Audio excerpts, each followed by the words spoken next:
All right, we should be live. Got a full day ahead of us here. It looks like they, I guess, caught somebody who was planting the pipe bombs during January 6th. So that happened. In other news, we have a Steven Crowder and Nick Fuentes full interview to go through.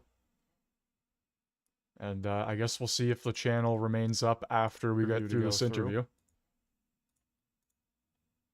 Uh, let's. I guess we'll see what happens during this interview. Haven't watched really any of it at all. And I just want to make sure we're live on every platform, and we'll start this right up. Sir, can you hear me, see me okay? Yes, can you hear me? I can. I can hear you, and I appreciate the Christmas decor. A lot of people don't do that. Let me get this just out of the way really quickly. Obviously, on X, and that's a win. You're back. Nicholas J. Fuentes. It's America First on Rumble weeknights, right? Yes, correct. Okay, and then as I understand it, next week you are going to be on Piers Morgan Uncensored. Yes, on Monday I'll be doing a show. I will warn you, Piers Morgan Uncensored is rather censored. I don't know if In what way? How do you mean? Well, he challenged me to use the N-word on the show, and I did it 3 times, stuck the landing in front of Mark Lamont Hill. They just skimmed past it and then edited it out afterwards.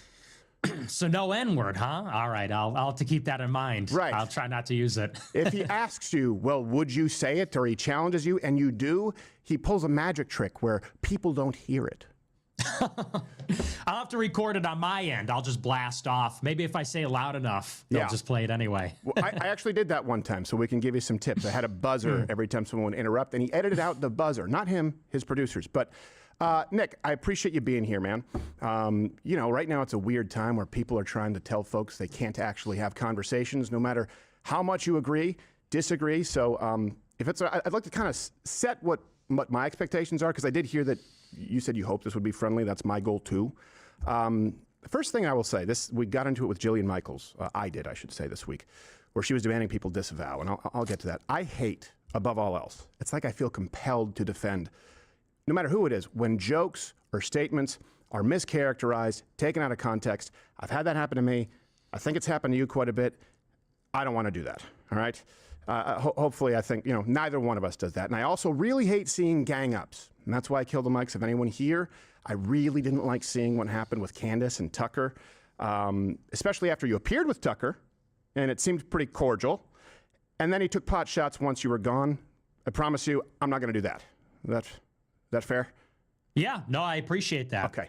And what I really want to do is I want people to actually hear your views for what they actually are. And I know a lot of people are going to disagree. And some people, they'll be moved, they'll be convinced, and I want them to make up their own mind and be able to contrast it. So I asked that we're able to do that. I will also say, hey, look, I do want to thank you because I've been subject to some concerted hit pieces myself, and you didn't join in on the dog pile, and I do appreciate that. Yeah, got to stand up for a guy. It's bros before hoes. Well, so, yes. So I'm with you. Now, I don't so much appreciate you implying that I'm bringing talking points from BlackRock or the Israel lobby, considering I've been sued by BlackRock and even Rumble had to fight back. So I think let's just make sure we take each other's opinions at face value. I don't think that you're paid for to say anything that you're saying, and I can tell you definitively that I've never taken a dime from an outside entity, nonprofit, or foreign interest. Is that good? Yeah, I believe you. Sounds good to me. Okay, all right. Also, I want to make sure we can issue so we're not mischaracterized. A lot of people watching. This is the last kind of ground rule. I want to kind of address each issue point by point. I'm going to avoid point stacking, or just go rapid fire, because people will use that, take it out of context. People go, and Nick wiggled out of this, and they do that with me. I want no one to mischaracterize anything. So with that said, I have a couple of rapid fires, but I think you're going to like them, okay? Okay, yeah, sure. These are layups, and I mean rapid fire, and then I want to give you the floor. Sure. Nick, I think there's some misconceptions of you. I've heard this said.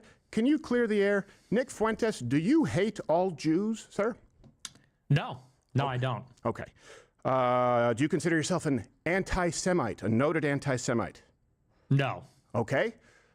Clears that up. Do you believe that white people are superior to all other races on the planet? No. Okay. Do you want to eradicate all non-whites from the United States? No.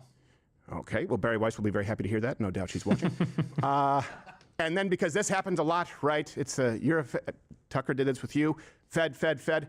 Nick Fuentes, are you in fact a Fed? No. Okay. I'm going to get through these rapid fire really quickly. They're actually, there's not much. So this week, Jillian Michaels will be on the show next week while you're doing Pierce Morgan Censored. And she said that we need to disavow you, and specifically said you had said that women either want or need to be raped. Now, I looked for this. I have not found as a matter of prescription from you, correct me if I'm wrong, that you believe women should be raped as a matter of policy. Do I have that right? Yeah, you're correct on that. Yes. Okay. All right. So she's wrong. She's just an angry lesbian. Got it. Now, finally, this one might surprise people because I know you and Charlie Kirk were sort of rivals, as you described. Been a lot of controversy floating around that, and people often say that you blame the Jews for everything. Do you believe the Jews killed Charlie Kirk? That's one of the conspiracies out there right now. What's your position on that? I don't believe that. As it stands right now, I think it was Tyler Robinson. Yeah. Yeah, okay, me too. And if there's something else, I hope that we find out. But I think a lot of people would just sort of toss you in that lot. Okay, I think we've cleared that up. So look, there's some people who might be new to you here. I know you've told your story quite a few times. Some people here may not have heard your background. Tell folks out here your story. How did you come to your current positions? Well, I appreciate the rapid fire intro because that is my reputation. That's what people say is that I'm pro-rape, want to kill everybody, whatever. So I told you you'd like them. Audience. Yeah, I did, and I appreciate the opportunity because my audience knows that, but maybe your audience might not, or other people might not. So I actually appreciate that. And as far as how I came to my views, I've told the story many times. I'll give you kind of the shorter version. And feel free to jump in or ask me questions or clarify. But I was a fairly normie conservative in high school. I was very political since I was 12 years old. And like everybody in those days, you know, there wasn't a lot of stuff on social media like conservative informational content. Right. And so what you had was PJ Media, you had the Hoover Institute, you know, you had things like this. And that's kind of how I got acclimated into conservative politics. And Prager University, all that kind of stuff. And I would say that I was about as mainstream as it gets. I was pro-Israel, pro-free market, fiscal conservative, basically libertarian is what I would say about myself. And then the Trump election kind of just hit me like a train. And I had a series of realizations about the media, about immigration and demographic change in America. 2015, I would say 2014, 2015, and 2016 was huge. And I'm not just saying that because of Trump, but it was because of Trump. It was a huge year for politics. There was a lot of hype and excitement around it. And Steven Crowder and a close friend of mine are essentially the two that really got me into politics. I used to watch Steven Crowder all the time, and I still do every now and then. But I watched that first election back in like, what was it, 2016, 2015, that era there. And that was just like eye-opening to so much going on. And then everything that followed afterwards, I just got more and more invested. And then around 2020, I was kind of like, you know what? I'm done. I don't care about politics at all. Took a few-year break and now got back into it. I would say maybe 3 or so years ago again. And here we are now. Canadian politics is the main focus, but American politics is what got me into all of this. What the political implications would be for that in elections, but also just in society. And then obviously the biggest and most controversial one is I really love the idea of America first. Trump said that at his inaugural. He said that at the RNC. And when I heard that, I said, that's me. Like more than I'm a libertarian or even a conservative, I'm that. I'm America first. Right. I'm a nationalist. And then I just began to notice that there was always just one exception to that rule in the conservative space, and that obviously that's Israel. And I remember I knew a lot of people from Daily Wire in college. This is jumping ahead a little bit to when I was in college. I met a lot of the writers there, and some of them were Jewish and some of them were not, but they were all extremely pro-Israel. And I remember first just thinking that was weird because you had the set of talking points from PragerU, Daily Wire, whatever, and it was like, we're in favor of gun rights, low taxes, the free market, you know, pretty standard set. And then it was always, and Israel has a right to exist, and Palestine must be destroyed. And I said, you know, one of these things is not like the other. Like, this is clearly different, and it's conspicuous, and you never see a critical opinion on those things. And I tweeted that, I want to say 10 years ago. I said, I've never actually seen criticism of Israel on Daily Wire or PragerU. And I remember Shapiro called me an anti-Semite for saying that. And I said, how is that anti-Semitic?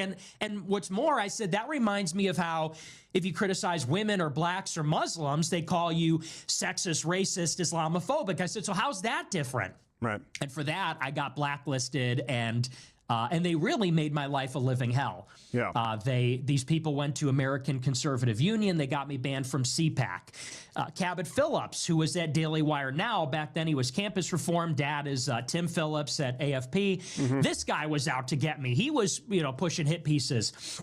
Shapiro was going around calling me an anti-Semite and blowing up hit pieces about me. And basically ever since then, I guess I've been kind of like, I consider myself like the Revenant. You know that movie with Leonardo DiCaprio where he gets like killed by a bear? Yeah. And then he has to fight through the wilderness. That's kind of how I feel. I was like Left for Dead at 18, and then I had to kind of fight to repair my reputation and like prove what I'm saying. So that's kind of the What's crazy spark about that notes of- movie is the real story. The guy's actually more badass. I don't know if you've actually read about him. In real life, he sexually dominates the bear. But it's, I remember that big controversy when there were a bunch of conservatives saying, we're not going to go see The Revenant. There was this rumor that he was raped by the bear. I don't know if you remember that. That was a big No, I story. don't. And I watched it. I'm like, it's just a CGI bear. I do want to go back. So Daily Wire.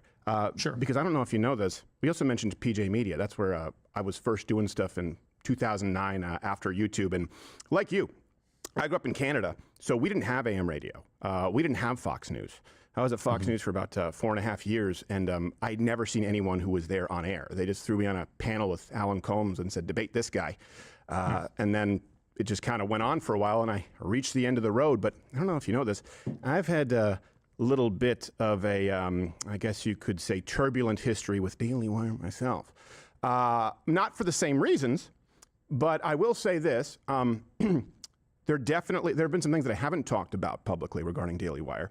People knew the contract issues, but I know you've used the term gatekeeping, and I can tell you that was something that bothered me behind the scenes too. Let me ask you this before we get to that, because it sounds like Sure. you're saying, and this is something that I've kind of seen. I've kind of watched you develop a little bit, and I can understand why someone who's young, I hate to use the term lashes out. I'm not going to put you on a couch and ask about your mother, but I can understand why you'd be upset. Was this, though, when Ben Shapiro was saying that, was it before or after the sort of what he would classify as targeted harassment campaigns from the Groypers, like, you know, bombarding his events, and a lot of conservatives were being, you know, doxxed and swatted? I'm not holding you responsible for that, but you know that happened quite a bit. I know you've been victim to it yourself. Was his blacklisting before that, so that your sort of campaign or your fans' campaign was a response, or was it after? It was completely before. So Okay. just for the timeline, it was December 2016, and I didn't start my show until February 17. So it's before I even had a show, before I was anybody, before the Groypers were even a thing. Groypers came around in 19, so it was way before. Okay. Because I did have the Groypers show up to like a comedy event. This happened a while ago, and they just sort of went away, and they were under the impression, I don't know if you said this, that I was like an open borders cuck.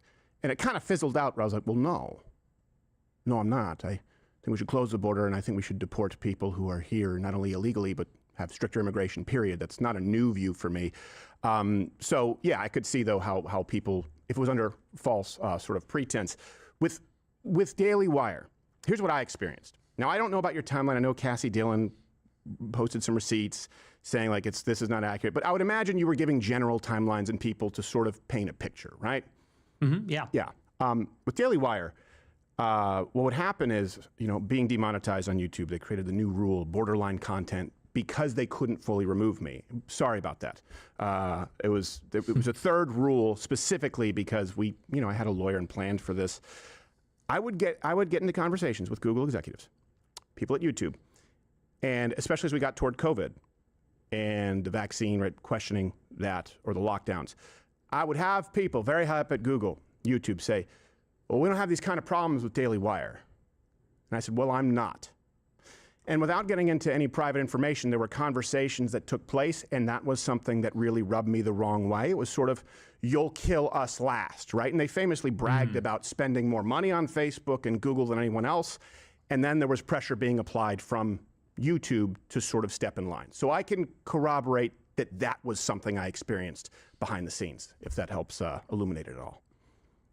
Yeah, and I remember it very well. I remember the adpocalypse, and I remember your tiff with them. I remember you going on Tim Pool. I remember the whole thing. And I've heard that.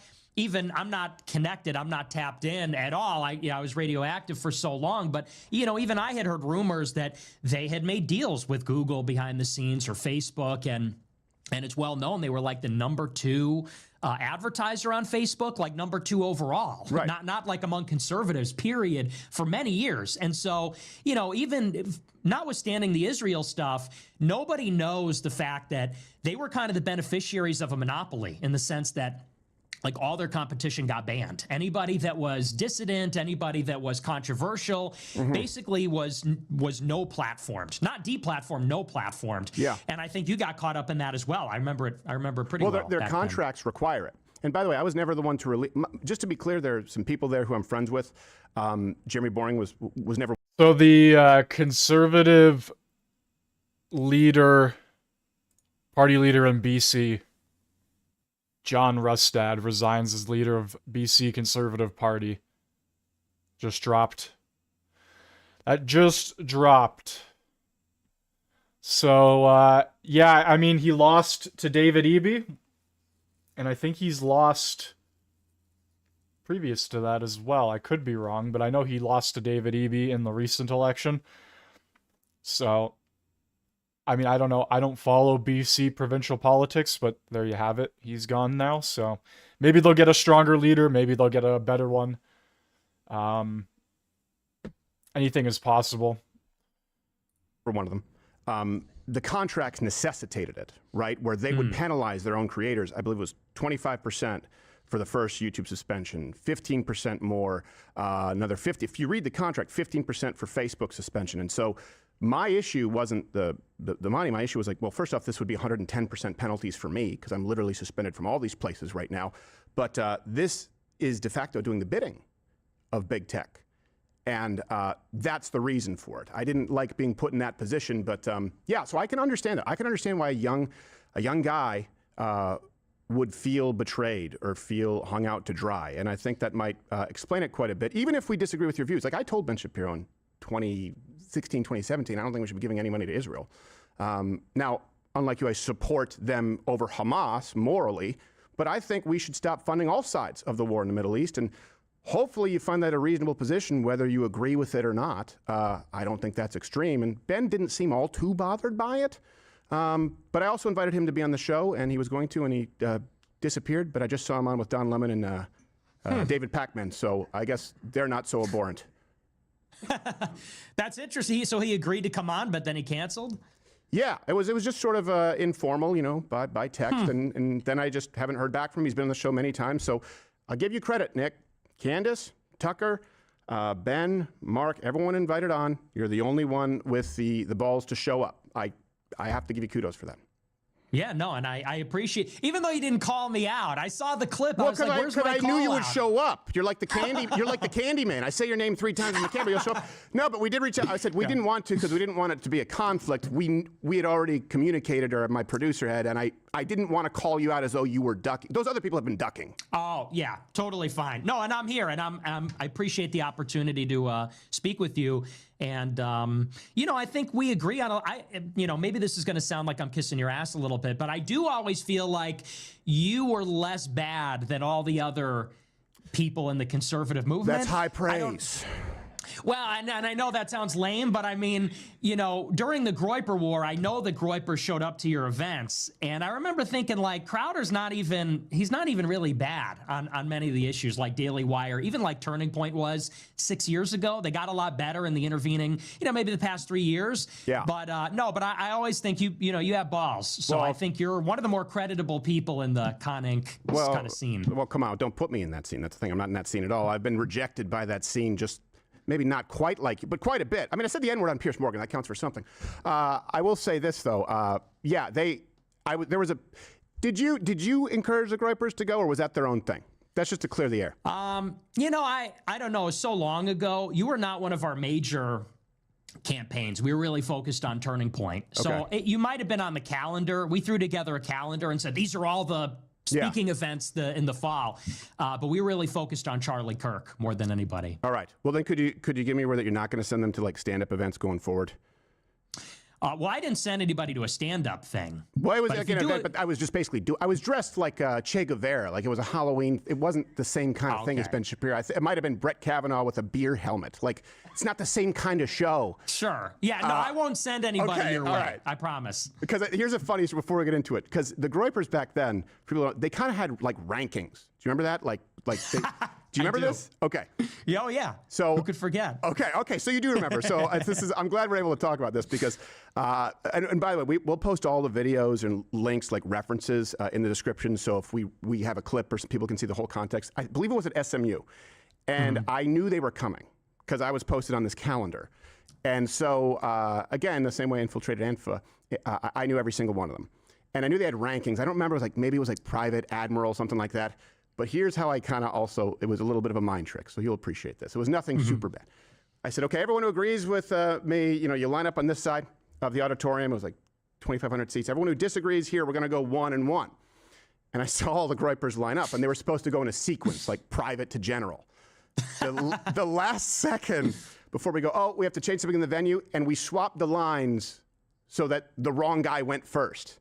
And I remember in your groups back then, or not your groups, but wherever the Groyper had a Facebook group, one of them said, did you see I asked a question last night? And they were like, you were a stuttering, disgraceful fool. You are not amongst us. And they booted him. They drummed him out of the corps, and then it was off the list.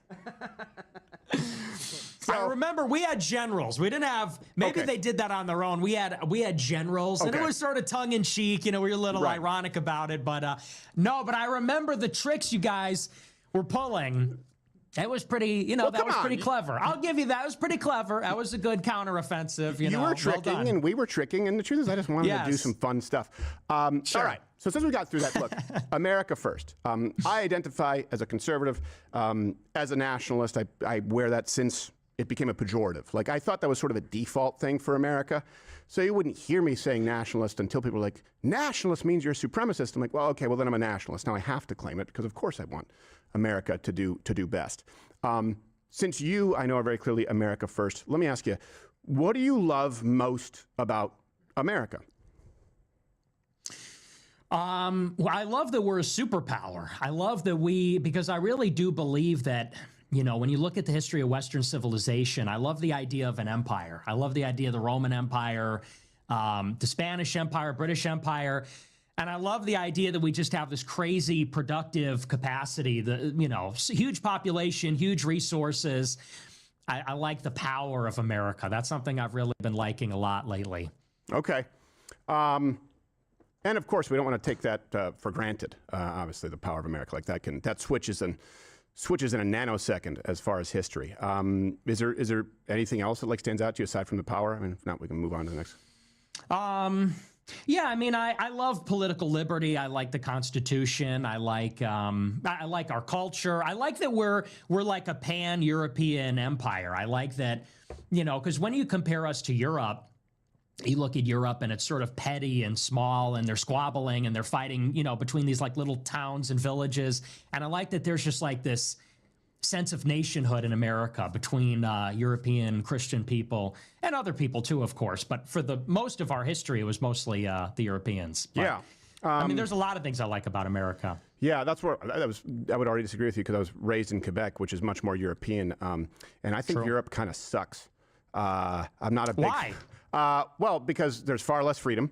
I mean, in Quebec and a lot of these European nations, they had an enforced denominational form of Christianity, which didn't work out. That breeds atheism. I believe that Quebec is possibly the most unchurched population in the industrialized or Western world, even though Catholicism was a state-enforced, provincially enforced denomination. I think we're better than Europe. That's why we left. But I do understand that the founders, obviously, were largely white Christian European. I mean, Protestant, obviously. I know you and I, we'll quibble about that, but that Sure. is the basis here. Yeah. It doesn't mean that Catholics aren't welcome. But let me ask you, what about the founding, like founding fathers? Is that something? Because I know you have opinions kind of on both sides of that, and I think they're more nuanced. But is that a big part of what you like? I love the founding fathers. I think they're brilliant. I love George Washington. I love Hamilton. I like John Adams. I think they're remarkable people. So yeah, absolutely, yeah. Okay. Political liberty. Can you kind of explain, I guess, that a little bit? Because that's where I know you've said that you differ with conservatives. And I don't want to mischaracterize you. I understand you've said that you're not, quote unquote, conservative. That's not you Right. identify as America first. So political liberty, what does that mean? I would say I'm more reactionary than conservative. That's why I don't Okay. mean when I say I'm not conservative that I'm something else. And so, as far as political liberty goes, I like that in our country, we have a generally permissive climate. I think, of course, that's gone too far in some ways. But I do like that we have a free press. I like that we have the right to own guns. I am a capitalist. I'm not an ideological free market person, but I like that we have private property. I like we can own what we earn. And on some level, I like that we have a republic. I'm very into the idea that we have Republican sovereignty. That we have rights. They're protected by God. The Constitution respects that also. Okay. And I would say, because I could kind of see maybe, I don't know if you're comfortable with this, if I could go a little further here. Sure. I mean, go wherever you want. And as long as you're comfortable with me disagreeing and understanding that it's meant to be fair, but I'll let you know where I do. Yeah, because maybe I could see where you're going with this. I'm really not like a totalitarian. I don't want a police state, to the extent that people say these things about me, like you're a fascist, you're a communist, or a socialist. I'm very much not in favor of that sort of thing. I just think that, in the past 30 years, we've gone a little bit too far in the other direction. That's all. No, and I wouldn't disagree with that last part, by the way.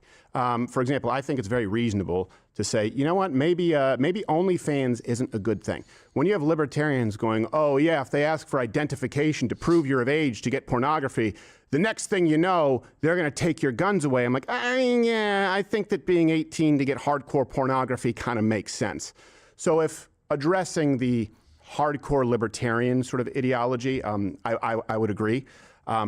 If it goes towards like a theocracy or something like that, which I know you've discussed, I would disagree. And look, I want to play this because, of course, everyone's going to ask me to ask you this about the Tucker Stalin clip. So what I want to do is play it, and then I know that you've already explained it more recently. I want to play a longer clip in context and then give you the floor, because otherwise people say, why did he softball him, and not ask about Stalin. Here's the clip for those who haven't seen it from Tucker Carlson. So it was like late December. It's actually funny. It was December 18th. I remember because that's an important date to me. And it's Joseph Stalin's birthday. Oh. I'm a fan. You're a fan of Stalin's. Mm-hmm. Always an admirer. But we don't need to go into that, I guess. Well, that's, okay, let's get back to it. We'll circle back to that. And then he called you a gay fed. No, I'm kidding, but pretty much that's what he did. People are mad at him for softballing. I think he didn't. I think that would be fair to press. I just think he was fundamentally dishonest in a lot of ways, because the second you left, it was a different Tucker again. Is that a fair assessment? I was kind of surprised. Yeah, 100%. And, I had the same experience with Candace. I went out there because him and I had beef. Me and Tucker had been privately and then publicly beefing for years. And, he called me on the phone over the summer. And we talked a little bit, and then somebody arranged, Alex Jones was a part of it, and somebody else kind of put this together. I went out. Wait. Dinner for Alex 3 hours. Jones was the mediator? He was. You do kiss and make up. All right, come on, this is enough. I mean, I can't imagine him being the middle ground, but okay. He's a sweet guy, he's He's a lovable teddy bear. guy. Yeah. Yeah. So he didn't want to see us fighting because he loves Tucker. He loves me. He kind of put it together for us. And so I go out there, we have dinner, we do the show, and at no point during the show or during the dinner was it really even contentious. Was there really even an explicit disagreement? We had some disagreements, but he kind of tried to avoid those. I don't think that he was very forceful or direct about those. And then I went on my show the next day and said, yeah, it was a great interview. I thought it was really nice, and maybe we're on the same page now. And then every single interview that he has done since then, he doesn't say my name without calling me an anti-Semite. He's going and doing the circuit, and every show that he goes on, he says, you know, Nick is really talented and this and that, but I don't agree with his anti-Semitism and Jew hatred. And I'm like, okay, so where was that during the dinner? Where was that during the show? I didn't hear that during the whole thing. I'm an anti-Semite now, and I wish he would have brought that up during the discussion, because I would have loved to discuss that or to dispute that or whatever. But it's like you said, I got a completely different Tucker after the fact. In all these other shows, he's going around and telling everybody, you know, that like it's the making of a murderer. Right. Like, I could see why people like him, even though he's Like so you're awful. Like you're the Averys. Yeah, you know, you got them Jews there. Oh. Yeah, exactly. Yeah. And Candace will make another show about that like 9 years later. Okay, so that's fair. She did like something about making a murderer. I was like, well, this is very late. Okay, but going back to that's the clip that people say, ask him about Stalin. And I would have, in Tucker's shoes, asked you about Stalin. Now, I've seen you on another show explain it more recently. Now, I can't play the whole clip because it'll be really long, but I want to play a longer one and then allow you to provide any missing context. I can't remember the name of this, something Danny D, Johnny G, play it. Tommy G. Tommy G, I was close. agree you have some hilarious moments, but there was a moment from the Tucker Carlson interview I wanted to ask you about. Yeah. You mentioned Stalin. You're a fan of his work? Yes. Was that serious or a joke? That wasn't a joke. But, you know, it's like anything else. I love history, and I love stories. And to me, Joseph Stalin is an extremely compelling figure. I would say more, you'd be surprised to hear this, than Hitler. Everybody pegs me as like a Hitler guy. I'll tell you, and I'm not saying this to pander, I'm not saying this, you know, because I care about what you think of me. I really don't even know that much about Hitler. I never found Hitler to be that interesting. I think that there's narratives about Hitler that are interesting. In America, if you talk a certain way about certain issues, they say you're a Nazi, you're Hitler. So it's interesting in that way. But for me, Stalin is the far more compelling figure. And I say that because, you know, while everybody focuses on Hitler, Stalin is a person who takes Russia, which is the most backwards country in Europe at the beginning of the 20th century, serfs and peasants and you know, just all around immiseration and poverty. He takes a country like this, and by the time he dies, it's a nuclear empire. It's a global superpower. It's like the most unbelievable story in the history of mankind. And so I don't think he's a good person. He's an evil person. He's one of the villains of history. But in terms of his effects, he's an effective ruler, and I think that's interesting. Okay. Now that clip goes on, we'll make the link available. I don't want to do an interview where everyone's watching you watch you. But so with that, I was asked about this on Piers Morgan, and I, again, asked to condemn, you know, Stalin. I said, look, I don't know. He could have meant, and by the way, I don't know if you have a cold. I have a halls in my throat right now. I notice everyone's a little bit sniffly. I said, he could have been saying he's fascinated. Like, for example, I've been going down a rabbit hole of Stalin versus Trotsky, like how much they hated each other, which would seem odd to us because they're very similar. The spoiler alert, it's two assholes fighting. That's pretty much all it is. And I would be curious to ask him about that. So when people say disavow without having the full context, I think that's wrong. Now, that said, my question to you would be, I know that you have said we need a Catholic theocracy or a Christian theocracy. I've heard the word dictatorship, correct me if I'm wrong. So I would ask you, since the end point seems much more similar to where Stalin reached, just swap atheism for Catholicism or Christianity, would you be able to name, or is there any one thing that you think America, like concretely, should copy about Stalin's rule or methods to get there? Not his methods, because, like I said, he's an evil person, or a murderer, and genocidal, arguably with the famine. I mean, I think it's pretty clearly intentional that they were trying to kill all those people there, and so I want to make that clear. Sometimes I feel like it's almost childish, and I'm not saying that about this interview, but just in general, when people say, "Wait, but he was a bad guy," it's like, I know he's a bad guy. Like, I know he was evil. And I suppose the thing that I find maybe more compelling about Stalin as a ruler is the way that he industrialized the country. I'm very interested in this because that is, among the other things that I talk about, a very important problem in the country is that we're deindustrialized. Yeah. And what Stalin did, and I said that in that clip and in other clips too, he takes a country that has no industry. And he literally, and with brutal, evil methods that I would not, I don't replicate, I don't support that. But he does take the country and drag it into the 21st century. And he does that by bringing in heavy industry. The 5-year plans, the collectivization of the farms, it was about prioritizing heavy industry so that they could eventually build ships and planes and tanks and, the things that they needed to fight the war. So, but it was about seizing industry. And it was about doing it by force. I mean, secret police, the party purges, the show trials. So if you say the industrialization of the country, how do you separate that from, the only methods were largely evil, or certainly his calling card methods, right? That's where people would say, okay, if you point to him as an example, is there anything worthy of emulating other than, because you could point to other countries that have industrialized, including the United States. Well, I don't think that is necessary. I think because it starts with the idea that a country, an empire, needs industry. You need to be able to make things. We don't make things. We don't even make the machines that make things anymore. China makes all the things. And so starting from the idea where Stalin says in the 20s, he says, we're either going to do in 15 years what it would normally take us 100 years to do, or we're going to die. Our country will not exist anymore because we are encircled. And I feel like America's in sort of a similar position where we need to race ahead of China or else we are going to be destroyed. We need industry back in the country. And I don't believe in taking grain to feed the factory workers and enslaving people in gulags, but I do think the government needs to set. It's sort of like when JFK said, we're going to go to the moon in 10 years. I like the idea, this ambitious idea of we're going to catch up in 10 years. We're just going to go out there and do it. We're just going to build it. And I don't support, killing people. I don't think you need to kill people to achieve that. But I like the idea of urgency, setting targets, having a national strategy, and, and doing it for the sake of power projection.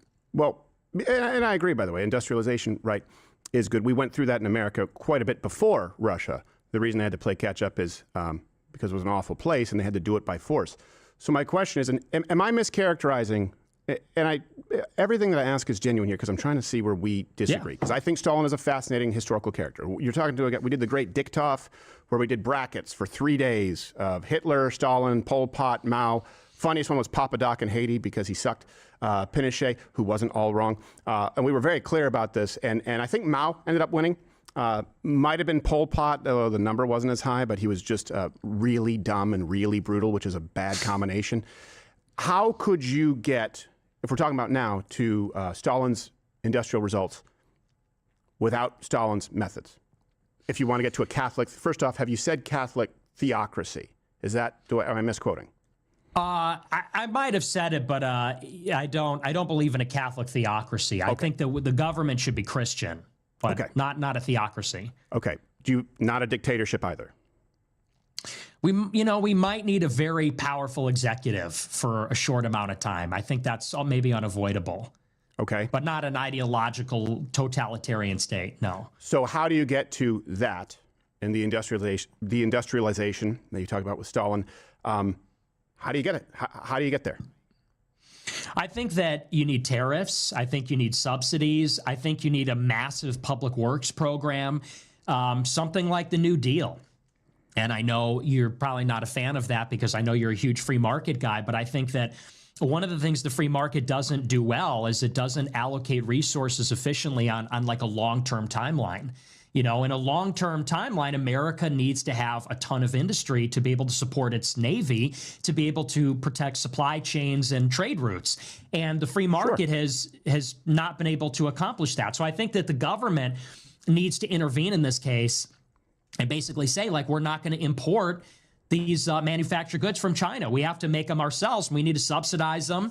And maybe we bring people on, onto the dole of the state in a public works program to accomplish some of these things. So I believe in an intervention from the state to do that. Well, okay. So I understand, by the way, tariffs, I understand. And especially when you look at the revenue they'll be generating, I don't think that's an infringement of the free markets.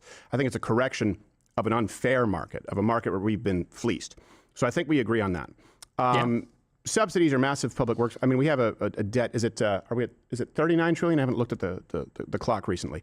So I certainly wouldn't say that we haven't been subsidizing things. We absolutely have, and we can't afford it. And the old joke, right, in Russia is they pay us to look like we're working, and we look like we're working. Like they look like they're paying us, we look like we're working. We've done this here in the States. I mean, if you go back to FDR, and maybe you're a fan of FDR's approach. Certainly Barack Obama, the biggest modern spending package. I was around for that. Shovel-ready jobs was awful. And same thing for Russia. I mean, if you throw enough bodies and human suffering at something, you can get something done. But even then, it was still significantly behind the world that was more free, the United States. So where have we not done it? Because I look at it and I go, well, we have been subsidizing almost everything. I agree with you on China. I agree with you on tariffs. I think that's a huge threat.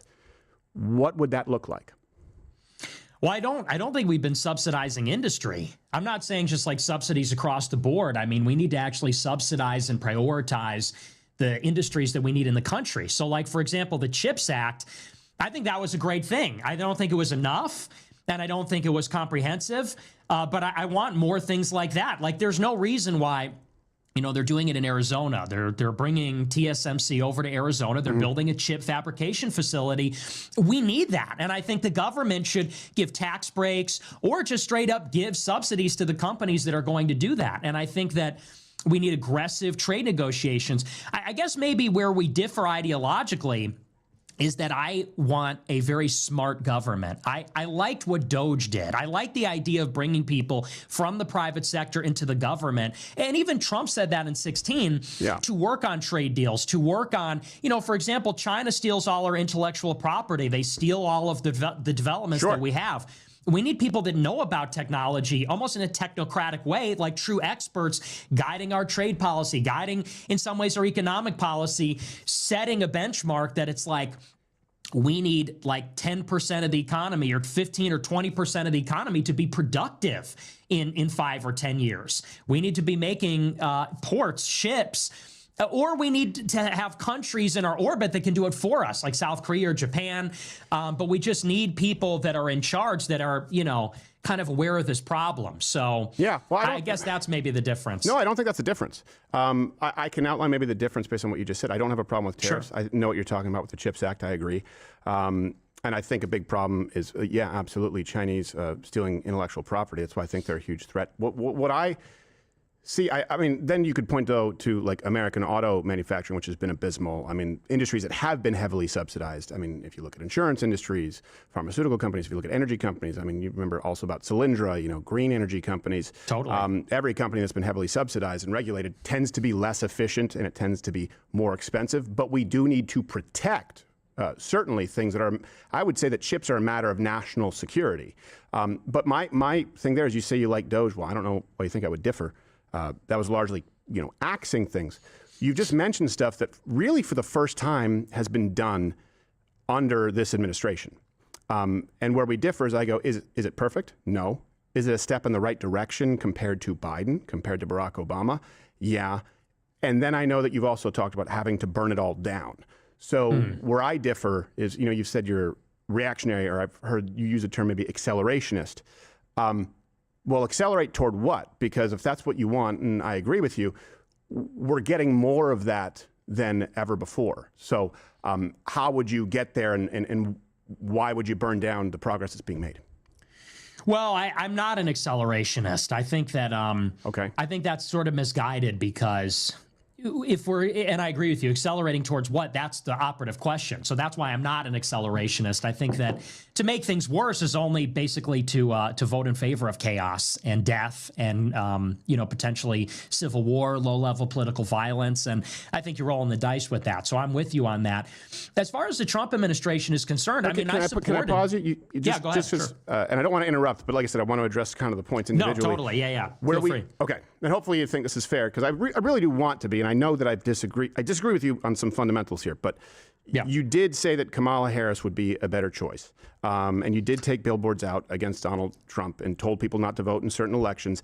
That would be, and maybe you didn't use the term accelerationist, but you said at least then that would sort of ignite what we need, because it's a uniparty, it's all the same, right? So I view that as accelerationism, whereas I see where we agree, where we find progress, I would argue is better than 4 years of Kamala. And I would argue that we were at the precipice of, really, we were looking at descending into the abyss, 15 million on the low end, illegal aliens, and not to mention the legal immigration problem. Add another 10 million with Kamala Harris, we no longer have a country, where you and I would both agree. So that's where I don't understand your position. Yeah, well, let's sit in this for a minute. So first of all, and I just want to clarify, I know you know this, but maybe your audience doesn't. I never told people to vote for Kamala. I didn't vote for Kamala. I never told people to vote for Kamala. I didn't endorse Kamala. My plan in and again, as long as we're in good faith, I'm going to explain to you my thought process on this last year. It looked at one point like this was going to be a very contentious election, like it would be very close. It turned out not to be, and eventually it became clear that it wouldn't be. But it seemed like maybe this election would come down to one state, like Michigan or Wisconsin or Pennsylvania, one of the 3 Rust Belt states. And my problem in 24 is that Trump was not promising an immigration moratorium. In fact, he was saying the opposite. He said that he would staple green cards to diplomas, which is a very famous policy. It's been around for decades, and Democrats and Republicans have said, we're going to give green cards to every foreign student. I said, that's a disaster. That's terrible. And then the other thing is, there was a rumor that he had a quid pro quo arrangement with Miriam Adelson that he would allow Israel to annex the West Bank and intervene in the war with Iran. And so those were kind of my 2 issues. As I said, if we elect Trump, we're going to get all these Chinese and Indians. They're going to get green cards, and we're going to get H-1Bs because that's what Silicon Valley wants, and we're going to get a war with Iran. And so I looked at it this way. I said, if the America Firsters rise up and sort of tell Trump, here's the ultimatum. You can come out and say you're against the H-1Bs and the F-1 and green cards, and you could say you're not going to bring us to war in Iran, and we'll vote for you. But if you don't, we can't vote for you. And that was kind of the idea. It was like a contract with the Trump team. Now, ultimately, Trump became basically, his advantage grew to be so big that he wasn't worried about losing in one of those states. And I felt that way. I said, we don't have leverage anymore because he's leading by so much. It's clear he's going to win. And that's why we sort of abandoned it in the middle of it. But aside from, so that's where that came from. Just to clarify, abandoned what? Abandoned that project, the Groyper War II, because we were going to go to Michigan and we were literally going to knock on doors and hand out leaflets and stuff. And we said, you know what, let's just not anymore because he's going to win anyway. So we bought one billboard. You were going to knock on the doors and tell people to vote for Trump, the Groypers in Michigan? Yeah, no, to sign on to something like a pledge that would say, we will not vote for Trump unless. That was kind of the idea. And we sort of spun that up, but we abandoned it when it became clear that he would win. Okay. And I understand that, by the way. I understand the idea of holding the representatives accountable. I mean, that's why we have primaries. But hopefully that's a part of your strategy, because a lot of people just don't run in primaries, and that's a viable option. But I do remember what caught me off guard, you saying that Kamala Harris was a better choice. And I remember part of what you said was because Trump, if he's elected, legitimizes the system. And that would be worse. You didn't want Trump to be elected because it would legitimize the system. Explain what you meant by that, because that sounds to me like you want to delegitimize and almost revolution instead of Trump. Well, and here's the thing. I think that Trump is obviously the better president if you're just taking like all the nominal figures, like fewer illegal immigrants, he secured the border, the economy's going to be better, the government's going to be more efficient. Like, so, I mean, we're in agreement on that. Here's the problem. And I try to make people think about it in these terms. It's sure. And I don't want this to sound like a cop-out, but I'm trying to get people to think, which is that right. Trump gets elected, and let's think about what happens on day number 2. Whereas in 2020, everybody said the election is rigged. Like 86% of Republicans said, oh, the election was BS. Now, it was close to half of Democrats, too, I think. Yeah, it was substantial. It was across the board. Now nobody believes that.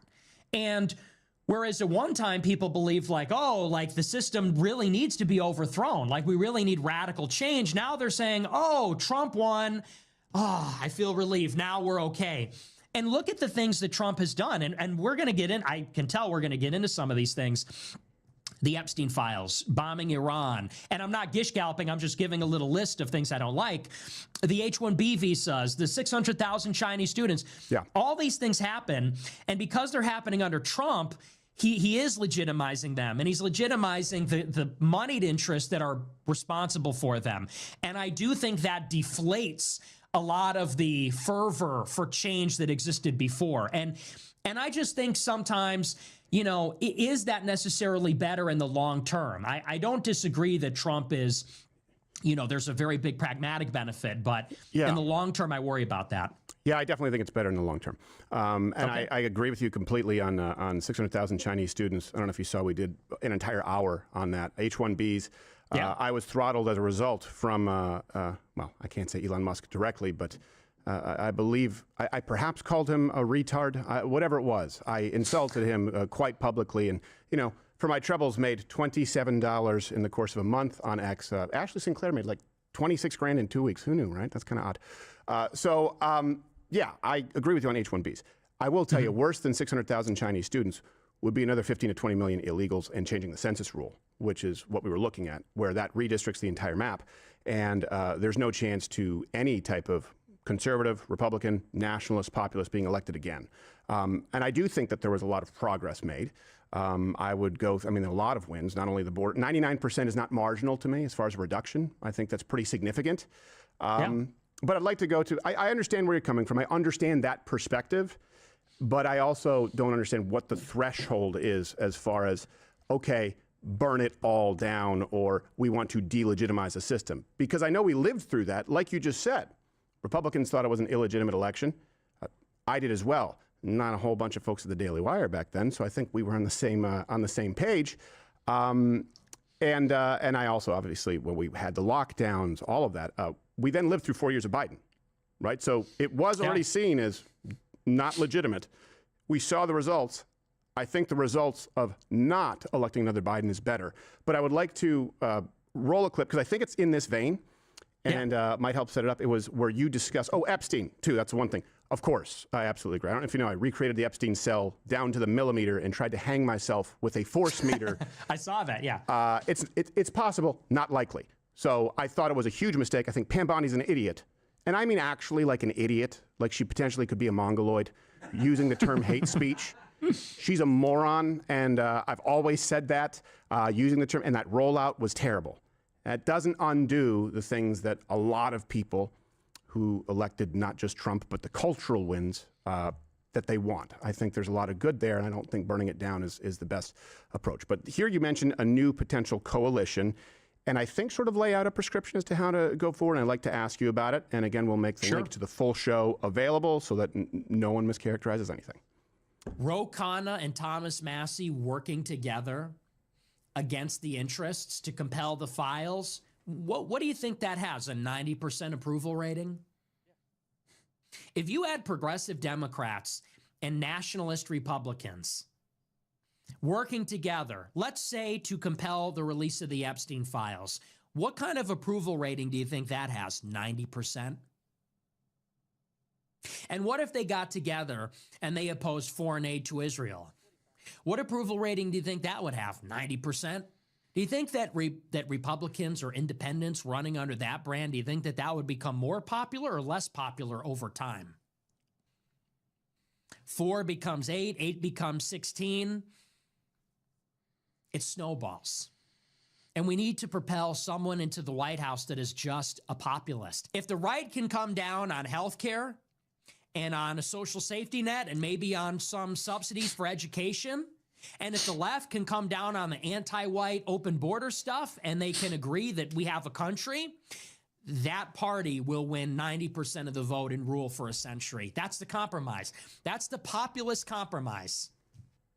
Okay, and I think you were, you articulated that pretty well. I would say Epstein already has a coalition. Everyone voted to release the files except Clay Higgins, who is a punchline, deservedly so. Like, that's the first time everyone knew Clay Higgins. Like, he really must love pedophiles. I wish I loved anything as much as he loves defending sex islands.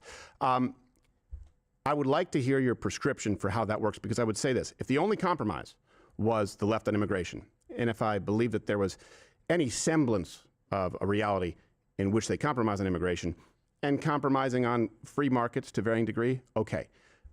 But what do we do with the Ro Khanna on the Second Amendment, on the First Amendment, on transing the kids, on reparations that someone like a Ro Khanna or any member of the Democratic Party, but Ro Khanna specifically says is a priority economically and morally, on abortion?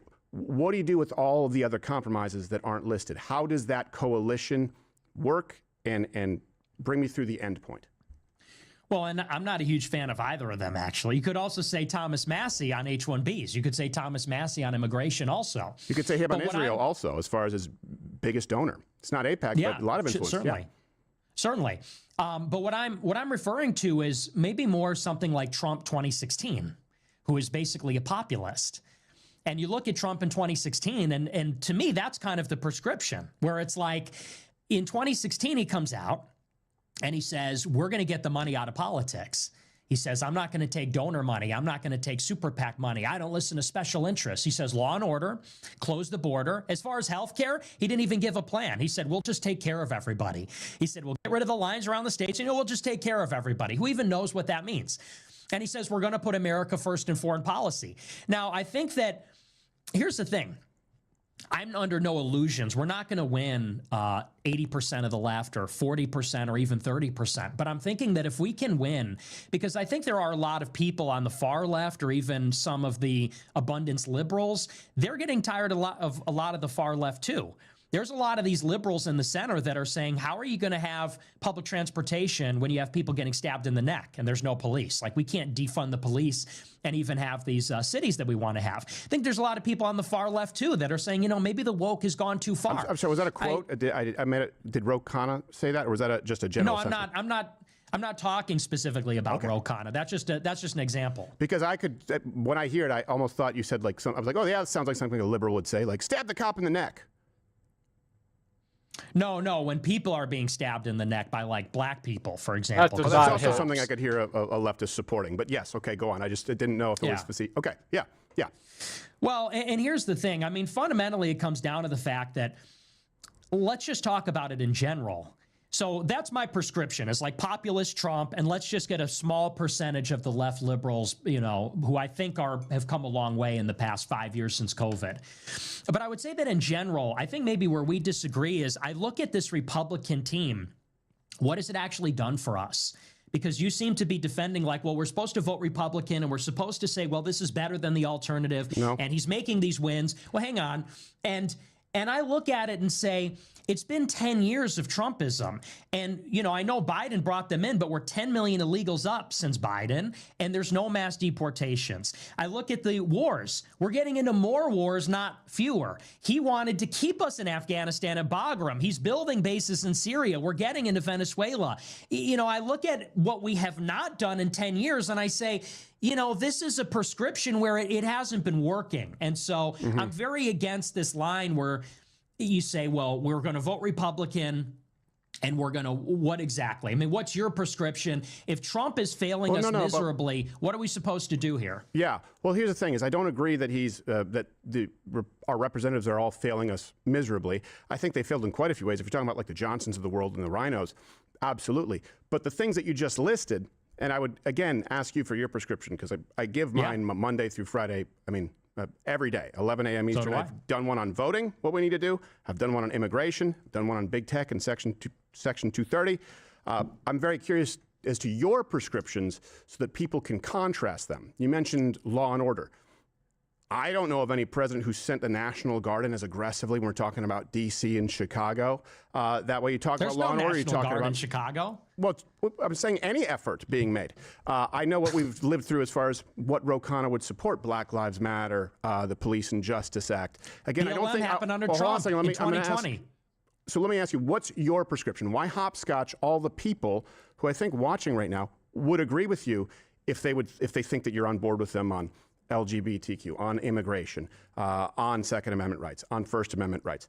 Why hopscotch then to compromise with someone who has actively fought to destroy all those things like a Ro Khanna? Wouldn't it make more sense to form a coalition with more than half the country who already exists? Because you don't want to take them for granted. Take Trump out of it. I'm talking about the people, the voters.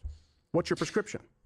I would say that it's a structural problem, which is that the reason, first of all, I mean, we have to deal with the fact that Trump is not delivering. Like, if you don't want to gish gallop, let's just start there. You say, well, I don't think it's a complete failure. Yeah, it is. And you bring up BLM. BLM happened in 2020 because Trump let it happen, because Sean Hannity was calling him every day and saying, this is better for us in November if BLM burns down the cities. So the summer of love happened in 2020 when Trump was president. And then Trump comes back. No, it started under Barack Obama with going back to Trayvon Martin. The George Floyd summer of love. Yeah, it was a continuation. Well, I think they kind of picked up on it. Don't you think? It wasn't like it was ongoing. I was there, and I had people on my show back then with Hands Up, Don't Shoot.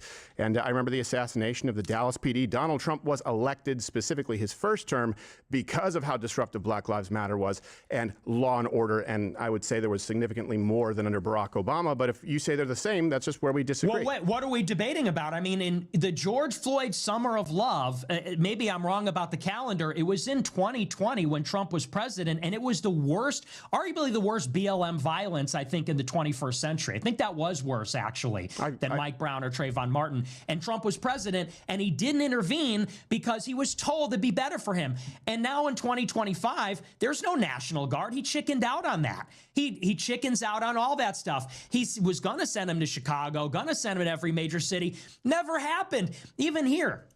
You know, they're doing the deportations in Broadview here in Illinois. They brought in like 400 National Guard, and ICE is still getting chased. And they got boxed in by a bunch of different protesters, one with the semi-automatic rifle. There's no law and order.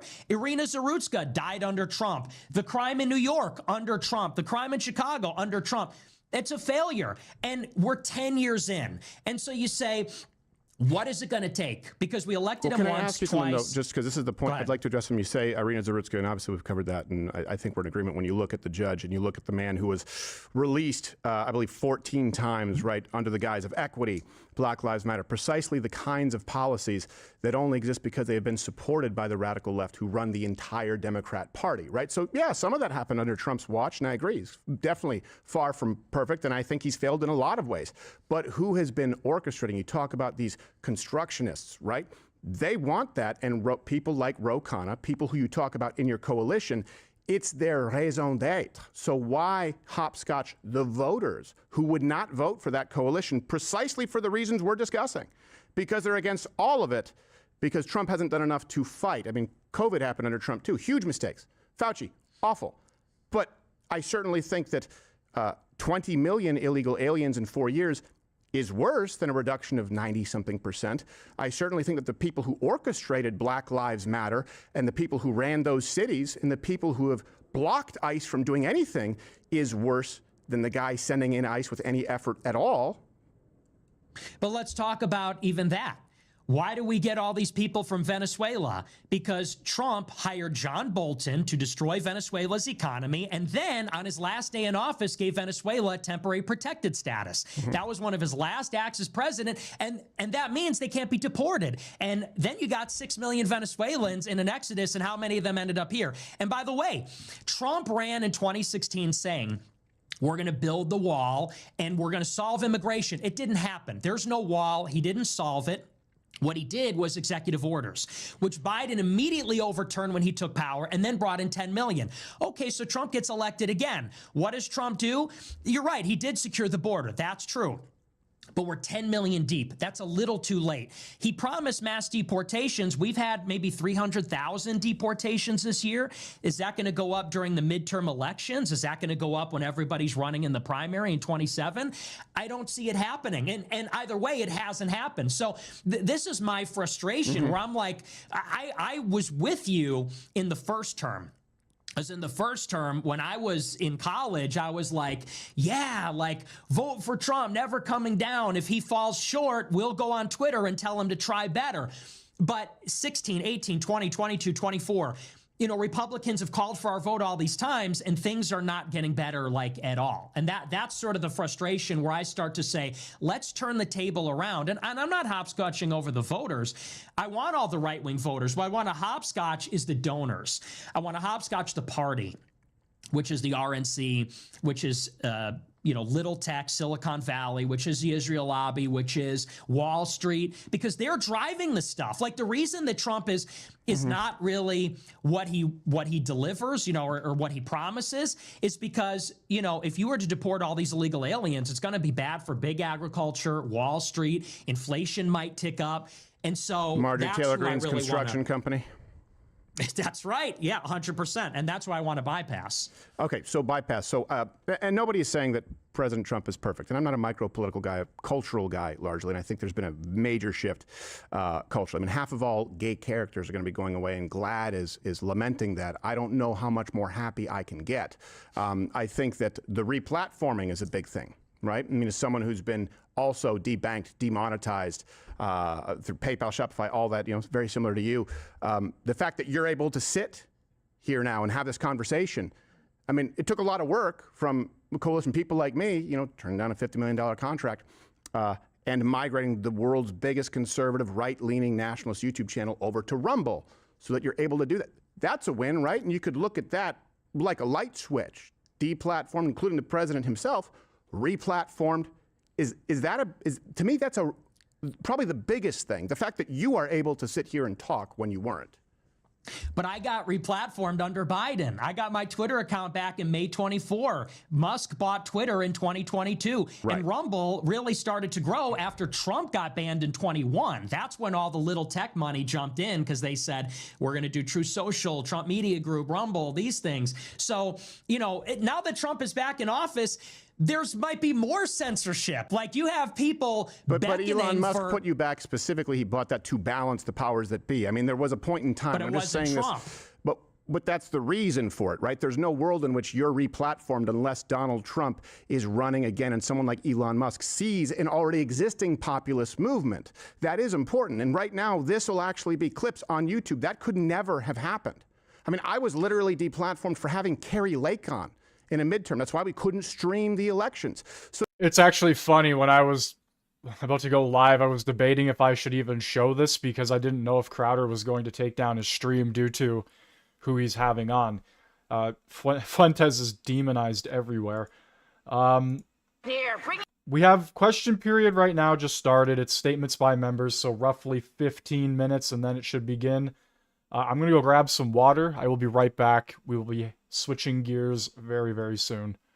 So to say that, well, that's because of Biden, are you giving Biden credit for Elon Musk buying X and bringing you back? Because I think that you got to give some credit here if you want to build a coalition. Can you build a coalition with the people going, hey, we are really anti-censorship and we're really hesitant to get back in bed with the party that pushed for all of it? Because there are other people, not as popular as you, who've also been deplatformed and replatformed as a result. No, I'm not giving Biden credit. All I'm saying is you attribute that to Trump or for Republicans being in power. All I'm saying is one's got nothing to do with the other. And actually, it was a response. Musk buying Twitter was a reaction to the overreach of the Democrats because they banned the president from Twitter. And I would add to that also, censorship is a big problem. I don't think we're in the clear with Rumble or Twitter. There's going to be a lot of regulatory. Either. Yeah, and what is Trump doing to solidify this free speech beachhead that you have built, that Elon has built? Nothing. Was that in the big, beautiful bill? Is the FCC getting on top of that? They flirted with doing that in 2020 when they said they were going to do section, what is it, 270 or 280 Section or whatever? 230. They talked about doing that. They never did it. And so that's my problem where, and I'm with you, like, well, no, can I just pause that? Because that's kind of in my realm sure. of expertise, because this is absolutely. something where I've been here this entire time. Totally. Right? And not to take credit, but certainly a pioneer in being demonetized and hiring. My biggest expense, especially coming up, was legal outside of payroll, because I saw this type of censorship coming. I'm the only one who was named in the Facebook files by name. That's how I met my lawyer. The Twitter files, and Susan Wojcicki and Congress women. I don't know if there were any men. I know there were a few women. I think Pelosi and what's her name, the Hirono, the lady from Hawaii who always talks about sex, asking for me to be. Have you ever had sexual relations with someone? That's how she opens every single hearing. It's like, how horny are you, lady? So that is something that I've lived through, and I think you're maybe discounting how bad it can get. And 230 is important, right? I've issued a prescription on how to fix that. And yeah, I'm disappointed that there hasn't been something fully solidified. But I would say there's a reason you're back. There's a reason that people are not afraid to speak out. And people like Trump, people who are more populist, the populists who exist on the right, they listen to their base. And I think it's good that you're pushing him. But what would be enough? In other words, would there be a threshold enough so that you don't just sort of, elope with the Ro Khannas and the Bernie bros of the world? It's not about eloping. And I would say, what does enough look like? I would know it when I saw it. It would be not like bombing Iran is like a punchline for what Israel wants. That's pretty bad. I would say that not mass deporting people. You don't need to deport 10 million in 1 year, but 1 million per year. And how about anything? And literally anything on free speech. You know, Ron DeSantis had some legislation and Texas had some legislation about free speech. Could we get something like that, regulatory or legislative? Mm-hmm. You know, I just look across the board and maybe this addresses the heart of the matter. I sort of look at Trump and I say, I see what you have done for them. Can you bless us in the same way? Because they will move heaven and earth to lower the corporate tax rate. They will move heaven and earth to give $1 trillion for AI. And they will give Saudi Arabia, non-NATO major defense ally. They'll give Qatar security guarantee. They'll bomb Iran for Israel. They'll bomb Yemen for Israel. What will you do for us? A middle-class tax cut? Will you give us law and order, National Guard, mass deportation? Like, how about pick one, something? So, you know, maybe we just differ an approach, because I think you share these frustrations, but you're saying, let's work with them, let's not burn it all down. And you look at me as someone that's saying, let's throw the baby out with the bathwater. And I get where you're coming from, but is that a wrong assessment? Because and first off, I do want to correct, because it does matter. 2 million are gone. A lot of people self-deported, which to me is like a magic trick. No. Yep, 2 million are gone. And that's fake. And a 94%. Okay, well, I'll make sure the references are available. And if people disagree, they can check that out. But there's a lot of self-deportation going on. Also, a 93 to 99% reduction. So if 1 million, 2 million are gone, I would argue the number is 2 million, and you reduce it, I don't think that's marginal. And I think that's probably the biggest issue if you want to preserve a country. Is it enough? Is it ideal? No, but it's better than another 15 million. And the people who brought in 15 million are the people you are suggesting to be part of a coalition after it's burned down. So what's the prescription? What does it look like when you say throw the baby out with the bathwater? What does it look like? You get Trump out, you get 4 years of Kamala, right? If you had your way, 4 more years of Newsom. What does it look like? I'm asking you for the prescription, because I'll tell you, mine is primaries. Mine is having people who listen to their base. Mine is making sure that we can make incremental change. The biggest disappointments would be H-1Bs for sure. The big 600,000 Chinese students, huge disappointment. Section 230, right? I have prescription for all of those. What is yours? What does that look like? Revolution or coalition, and then burn it down, throw the baby out with the bathwater. The alternative is. That's where I think I'm missing you. Here's my prescription. I just think that we need the young people to climb the ladder. I want to march through the institutions, get them in the college Republicans, to the campaigns, to the congressional offices, the think tanks.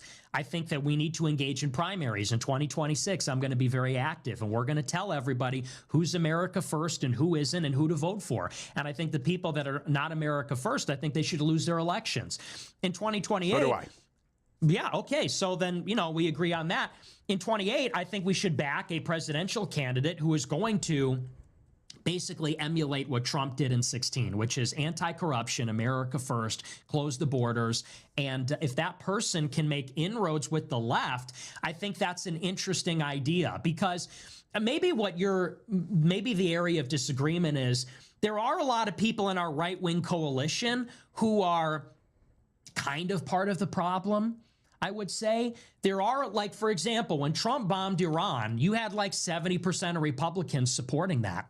That's a load of crap. Yeah. And you have a lot of Republicans. I'm okay with the Iran one. You are. And I've heard your argument. We could have that one out. But like, I think that's a huge problem. And I think that there's a lot of people that, you know, they're going to vote for Trump literally no matter what. And what that does. So I got to say, at first, this interview was really boring, but it's picked up significantly, at least in my opinion it has. We have a few more statements by members. There's a liberal up right now, so who really cares? It creates moral hazard, because then Republicans know that they can come in, they can screw us forever. And I guess the question is, for me, my prescription is like, I want results now. If you don't give them to us, we don't care. We will burn it down. And I'm being the unreasonable person in the room. I feel like you, because you're being reasonable, you are allowing the establishment to get away with everything. And they'll always be stringing you along, telling you, oh, well, you know, it's better than the alternative. Well, in the next 2 years, we're going to get it. 2 million, that's fake. That's from the community survey. They polled 65,000 people. You know, there's a response bias. It's not happening. And you say, well, it's better than nothing. It almost isn't, because what happens? We get a Democrat in 4 years anyway. Hold on a second. I'm not saying it's better than nothing. I'm not saying it's better than nothing. I'm saying that it's better than what you suggested was a superior alternative, Kamala Harris. That's the standard that we do need to use here, because you said Kamala Harris would be a better choice. I'm not saying it's better than nothing, good enough. I mean, you're talking to Dan Crenshaw. We'll never be back on this show because I called him to task on the TAPS Act. I was like, well, how is this not red flag laws? No, there's no one who likes those in positions of authority who betray their base. And I think that base, by the way, is a pretty big coalition. It includes conservative. It's bigger than ever with Donald Trump. Donald Trump isn't really a classical conservative. I think it's better than Kamala Harris. And I can't think of anyone less America first than who you suggested, Ro Khanna. That's why I bring it up. That's why you're getting hung up on that. Okay, so any member of the Democrat Party. I can't think of anyone less America first than the current Democrat Party. Republicans are flawed. I believe that, go through it, Warren, Kamala Harris, who you said would be a better choice, Gavin Newsom, Whitmer. I believe they fundamentally hate everything about America. I can't name one thing. I'm not talking, Ro Khanna, I'm not talking about him specifically. And like I said, I'm not even talking about Thomas Massie. I'm using... Yeah, I don't know if they were censoring themselves, but I think they were testing the water to see exactly what was going to be the driving point of the conversation and the debate that they are eventually falling into. Anyway, statements by members, question period, very, very soon. I cut it to like the last few minutes there. Took office in 2015. The weekly grocery bill was $159. Today, it has more than doubled to $338. Over $17,000 a year. And next year, families will pay another additional $1,000 more, the largest increase ever recorded. For rural Canadians, these costs hit especially hard. Many travel further to shop and have fewer options. We're seeing farmers struggle with soaring input costs, higher debt, and policies that make it more expensive to grow and transport food. Instead of cutting spending and axing hidden taxes and driving up prices, this government keeps raising them. Mr. Speaker, Canadians are struggling to put food on the table, especially around Christmas. It's time to lower costs and make food more affordable again, especially to those in our rural communities. The Honourable Member for Hamilton West, Ancaster Dundas. Our new government has taken immediate action to improve public safety, to stop crime, and to hold criminals responsible. We've added much stricter penalties for gun, gang, and violent crime. We're strengthening bail to ensure criminals aren't released from jail. We're strengthening anti-hate laws to protect vulnerable populations from targeted harassment. We're protecting women from violence and exploitation, and we're giving police the modern tools that they need to infiltrate criminal networks, investigate, and stop crimes before they happen. This was done in close collaboration with police chiefs, frontline officers, legal experts, community partners, and victims' organizations to prevent crime, to hold criminals responsible, and to keep our communities safe. However, progress on these important public safety measures is being delayed by partisan conservative obstruction. Mr. Speaker, public safety is not a partisan issue. Canadians deserve action, not political stunts, so let's work together to keep Canadians safe. Thank you. The honourable member for Saskatoon West. Mr. Speaker, it's always a good day to be Brookfield under this Liberal government. Why? Canadians for Tax Fairness called Brookfield Canada's runaway leader in tax avoidance and estimates they have skipped out on paying $6.5 billion of Canadian taxes. It's clear that when the Prime Minister was running Brookfield, he would rather dodge their tax bill than contribute to Canada. Wow. Canadians deserve one set of rules for everyone. Instead, we get these special carve-outs for Brookfield and for the Prime Minister. The Conflict of Interest Act is clear. A public office holder must not involve themselves in any matter where they could benefit. Yet a Brookfield executive told committee the Prime Minister's ethics screen is basically an open window. All this while Canadians are facing record-high food prices just in time for Christmas dinner. Young Canadians are told to make more sacrifices, yet the Prime Minister is doubling our deficit. When will this Prime Minister stop acting like a greasy banker that puts his own personal interest in Brookfield ahead of everyday Canadians? The honourable member for Saint-Laurent. Mr. Speaker, it's a pleasure for me to be here in the House this morning during my maternity leave on the 16 days of activism against gender-based violence. I speak with my daughter, Martina, in my arms. As I look at her, I think about the future that I want for her. Mr. Speaker, I'm talking about a future where every woman, every girl can love, dream, and walk alone freely without fear. A future where existence itself is never a risk. On the Status of Women Committee, we heard about the necessary changes needed to be made to the justice system. We heard from countless witnesses about the urgent need for prevention, awareness, and better support for women. We must strengthen protection for victims and survivors and ensure that there are real consequences for abusers and perpetrators of violence. I will continue to prioritize these issues and look forward to working with my colleagues in government to make our country safer for women and girls.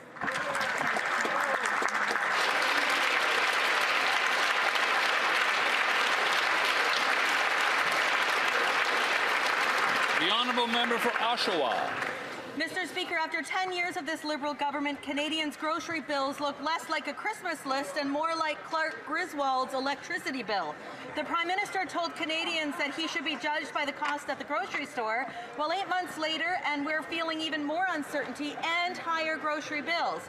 Today's food price report shows that grocery prices are still climbing, and it's only getting worse.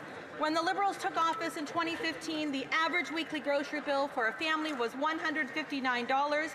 Today it has doubled, totaling over $17,500 each year. Shameful. And now Canadians are being warned to brace for another $1,000 next year just to feed their families. Instead of gifting Canadians a Griswold-style Christmas bonus full of empty promises and hollow announcements, the Prime Minister should give Canadians real relief this holiday season by removing unjustified hidden taxes on food and ensuring mom and dads can feed their families this. The honourable member for Winnipeg West. Thank you, Mr. Speaker. I rise today to highlight the progress our government is making in expanding dental care across our country, and especially in Manitoba. The Canadian Dental Care Plan now covers nearly 6 million Canadians. Wow. In Manitoba, over 150,000 residents are enrolled, and more than 85,000 have already received care. To build on this progress, our federal government is investing over $35 million through the Oral Health Access Fund in 30 projects nationwide to strengthen training, support outreach, and reduce barriers to care. Nearly $6 million will go towards 4 initiatives at the University of Manitoba, including clinical internships, training modules, support for low-income patients, and stronger ties with local community organizations. These initiatives show the power of community collaboration and helping more Manitobans access the dental care they need, close to home. Thank you. Bravo. Oral questions, questions orales, the Honourable Leader of the Opposition. All right, here we go. Question period. Canadians deserve nutritious food that's affordable and excellent. But unfortunately, this isn't the case after 10 years of these Liberals. Let's look at today's facts that have come to light. The Canada Food Price Report expects a family of four to spend up to $17,600 more, an increase of $995 a year, almost a double since the Liberals came to power. When will the Liberals abolish the tax and the inflationary spending that are driving up grocery prices? The honourable member. First, Mr. Speaker, the industrial carbon price does not apply to farmers.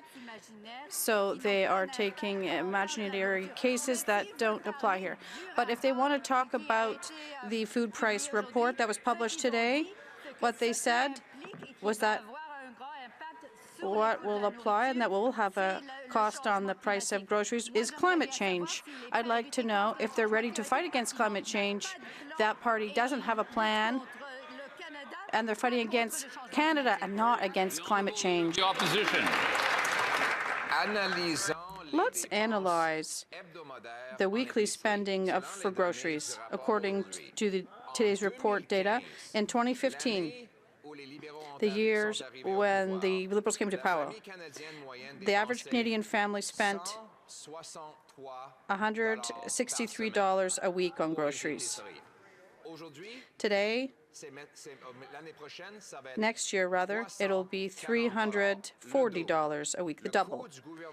The government's costs have driven up grocery prices. When will they abolish taxes? The Honourable Government House Leader.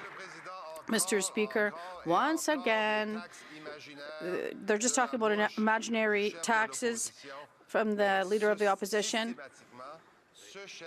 Systematically, this leader votes against food school programs. They vote against the Canada Child Benefit. They vote against dental care. They vote against pharmacare, things that help people who are in need in Canada. We are making these proposals, and they are opposed to them. The Honourable Leader of the Opposition. Hardworking Canadians deserve affordable, nutritious, and delicious food. Meat and potatoes on the dinner table every single night. But after a decade of this Liberal government, the cost of groceries has literally doubled. Today, the food price report shows that Canadians will spend $17,600 to feed a family of four next year. Double what it was when the Liberals took office, and $995 than the preceding year after the Prime Minister promised to be judged by the price at the grocery store. Will the Prime Minister reverse his inflationary taxes on food? The Honourable Minister of Jobs and Families. Mr. Speaker, another example of the opposition using a report without actually taking the time to read it. In fact, beef, one of the prices that's going up most dramatically, is directly linked to climate change. In fact, the report says that challenges persisted for producers throughout the year in Western Canada as they experienced a drought and input costs like feed rose. Mr. Speaker, we're focused on how to help Canadians. That's why today I was with Ontario signing the child care agreement. It will save families $10,400 a year. Honourable Leader of the Opposition. This is the point in any Liberal term when they go from making promises to making excuses. The Prime Minister promised that he'd be judged by the prices at the grocery store.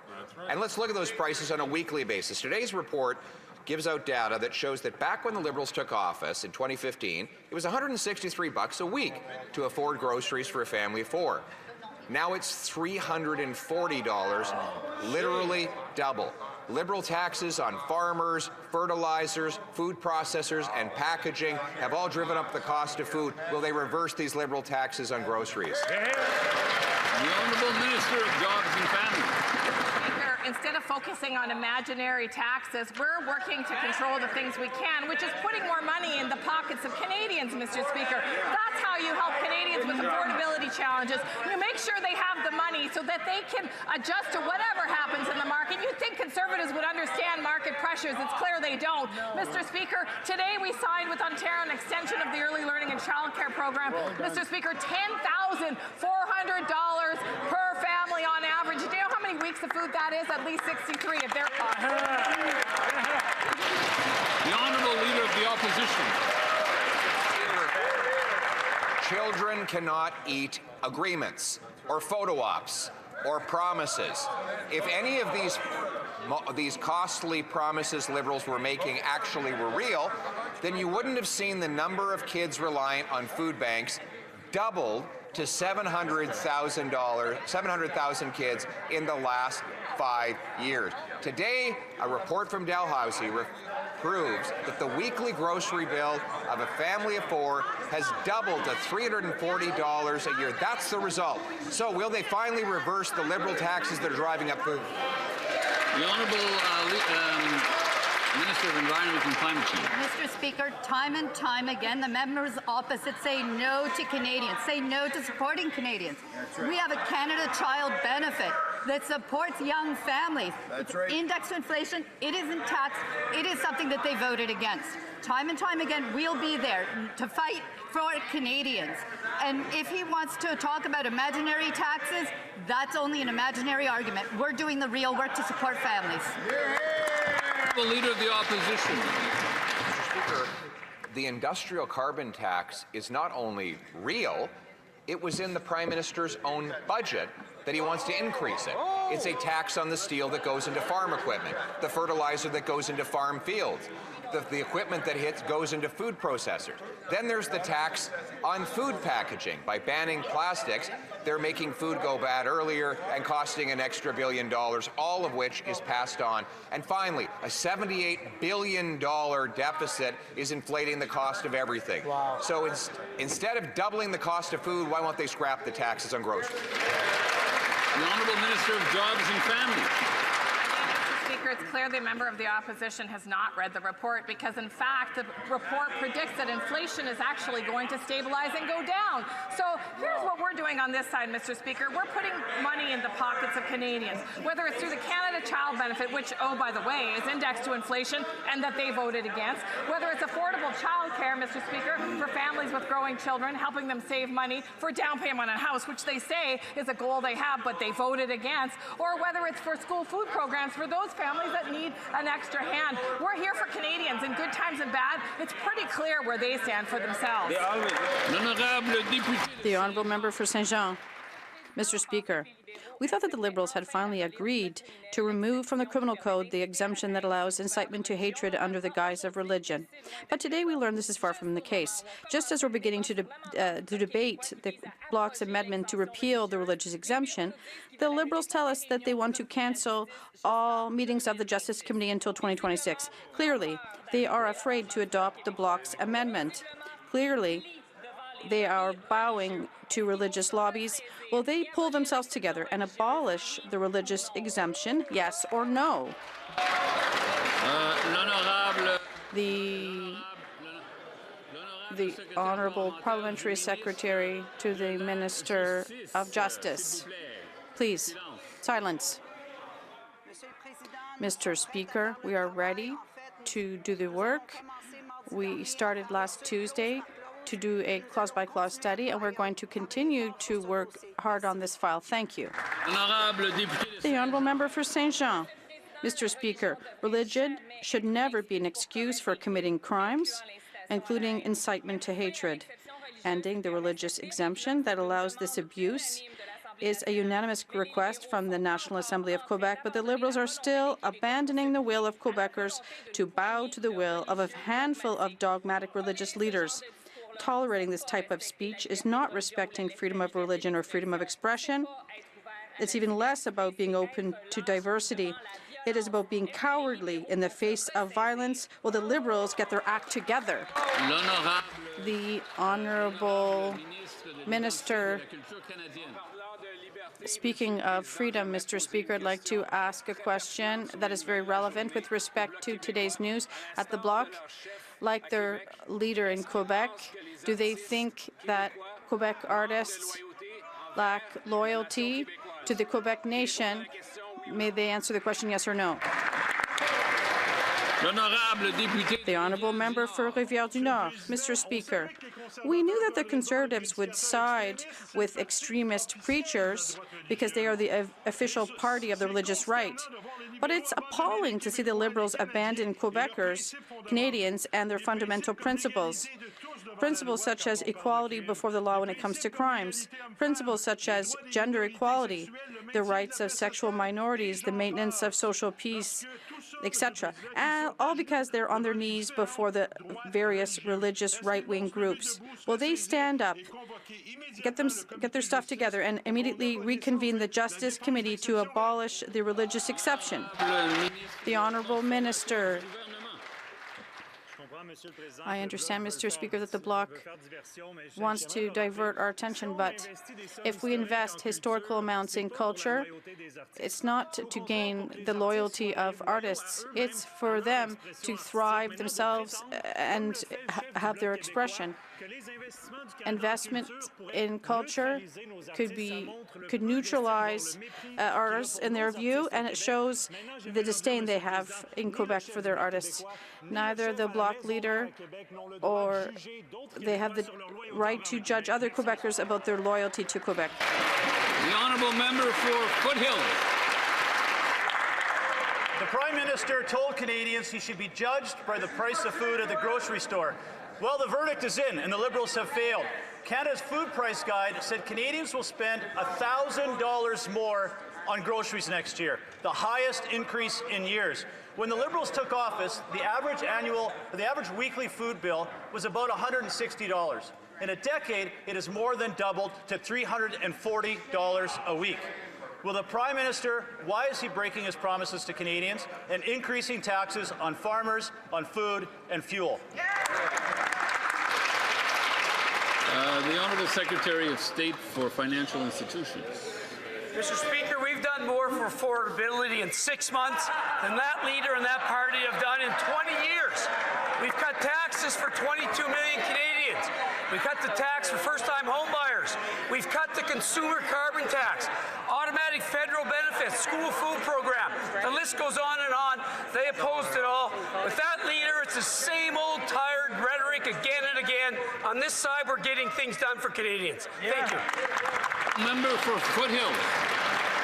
Well, I think Canadians will have a very different point of view. They know these food increases, as a result of that was in this report, are a direct result of the Liberals' industrial carbon tax, fuel tax, and inflationary spending. The Prime Minister himself said he should be judged by the price of food. By his own metrics, he has failed. When the Liberals came to office, the annual food budget was about $8,300 a year. In a decade, it has doubled to $17,500 a year. Will the Prime Minister get rid of his taxes on food so Canadians can afford a Christmas dinner? The Honourable Secretary of State. Mr. Speaker, that member, that leader and his party need to look in the mirror. They have voted against every affordability measure we have brought forth. Let's talk about automatic federal benefits.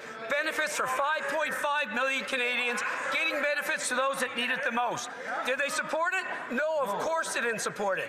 They have not supported one affordability measure we have put forth since we've come into government. It's time for them to look in the mirror, get real, support our programs. Thank you, Mr. Speaker.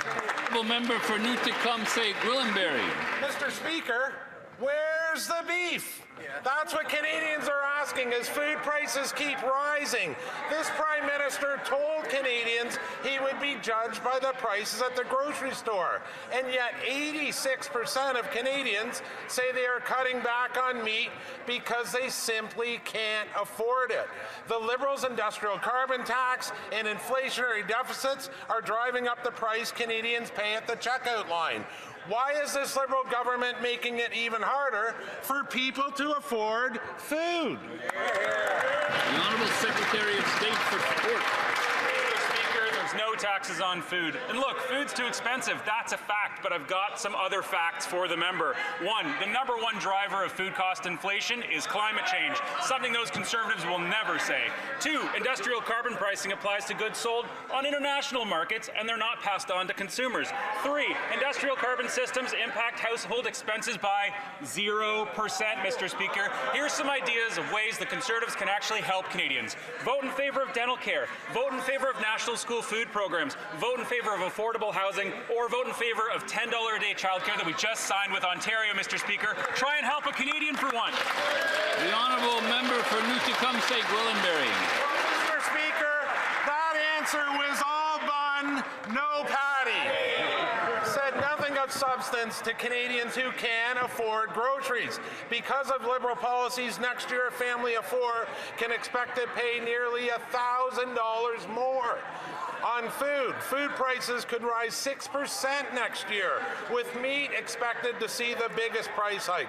The Liberals are refusing to act to lower food costs.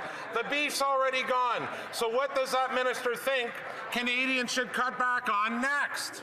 The Honourable Secretary of State. Mr. Speaker, I've got a lot of respect for that member, and I've been to his riding, and I know the farmers in his riding very well, and they know that industrial carbon pricing doesn't affect the cost of food in Canada. He should spend more time talking to those farmers, Mr. Speaker. But if he wants something to put on his hot dog, here's 4 things. Dental care for Canadians, $10 a day child care for young kids, a national school food program to feed the kids in his riding. Mr. Speaker, affordable housing goes great on a hot dog. Put that on your hamburger. Again, through the chair,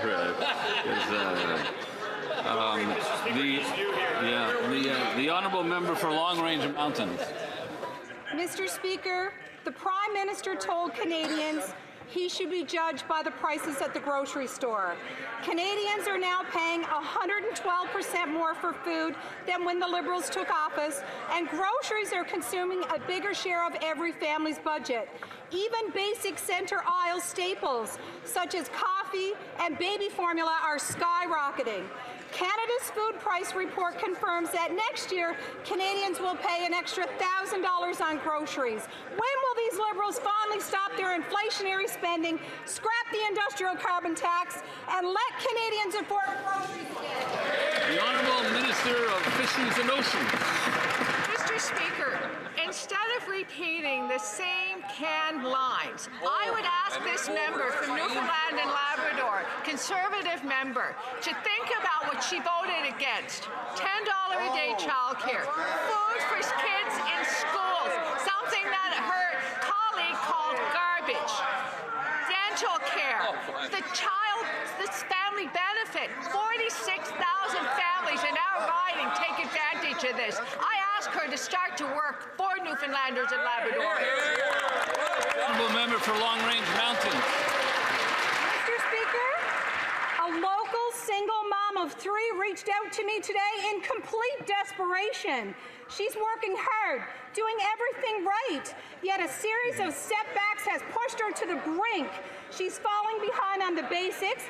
Now she's trying to figure out how to give her kids Christmas, while food inflation makes the essentials feel out of reach. Families shouldn't have to choose between groceries and giving their children a holiday.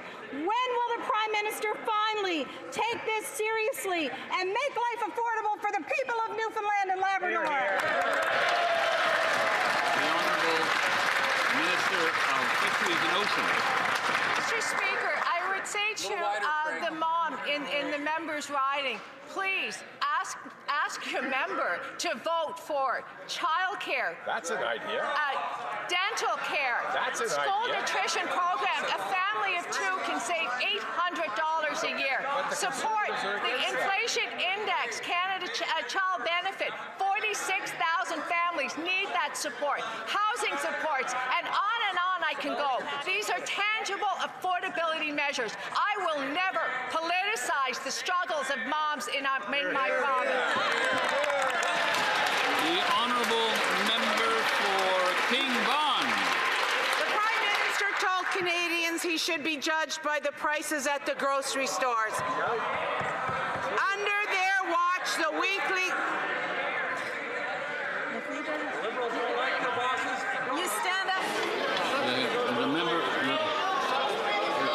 member can continue. It's fine. Prime Minister told Canadians he should be judged by the price at the grocery store. Under their watch, the weekly grocery bill has doubled, and the food price report of 2026 says it will get even worse. Families in my community can't even afford a healthy meal, not even the modest Italian dish like pasta fagioli. Yet, this government keeps stirring the pot with higher spending, the industrial carbon tax, and the new fuel tax. What's the matter for you?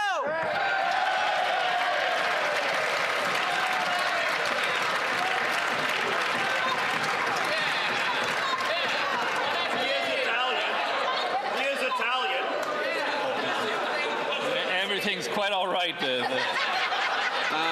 Again, through the chair.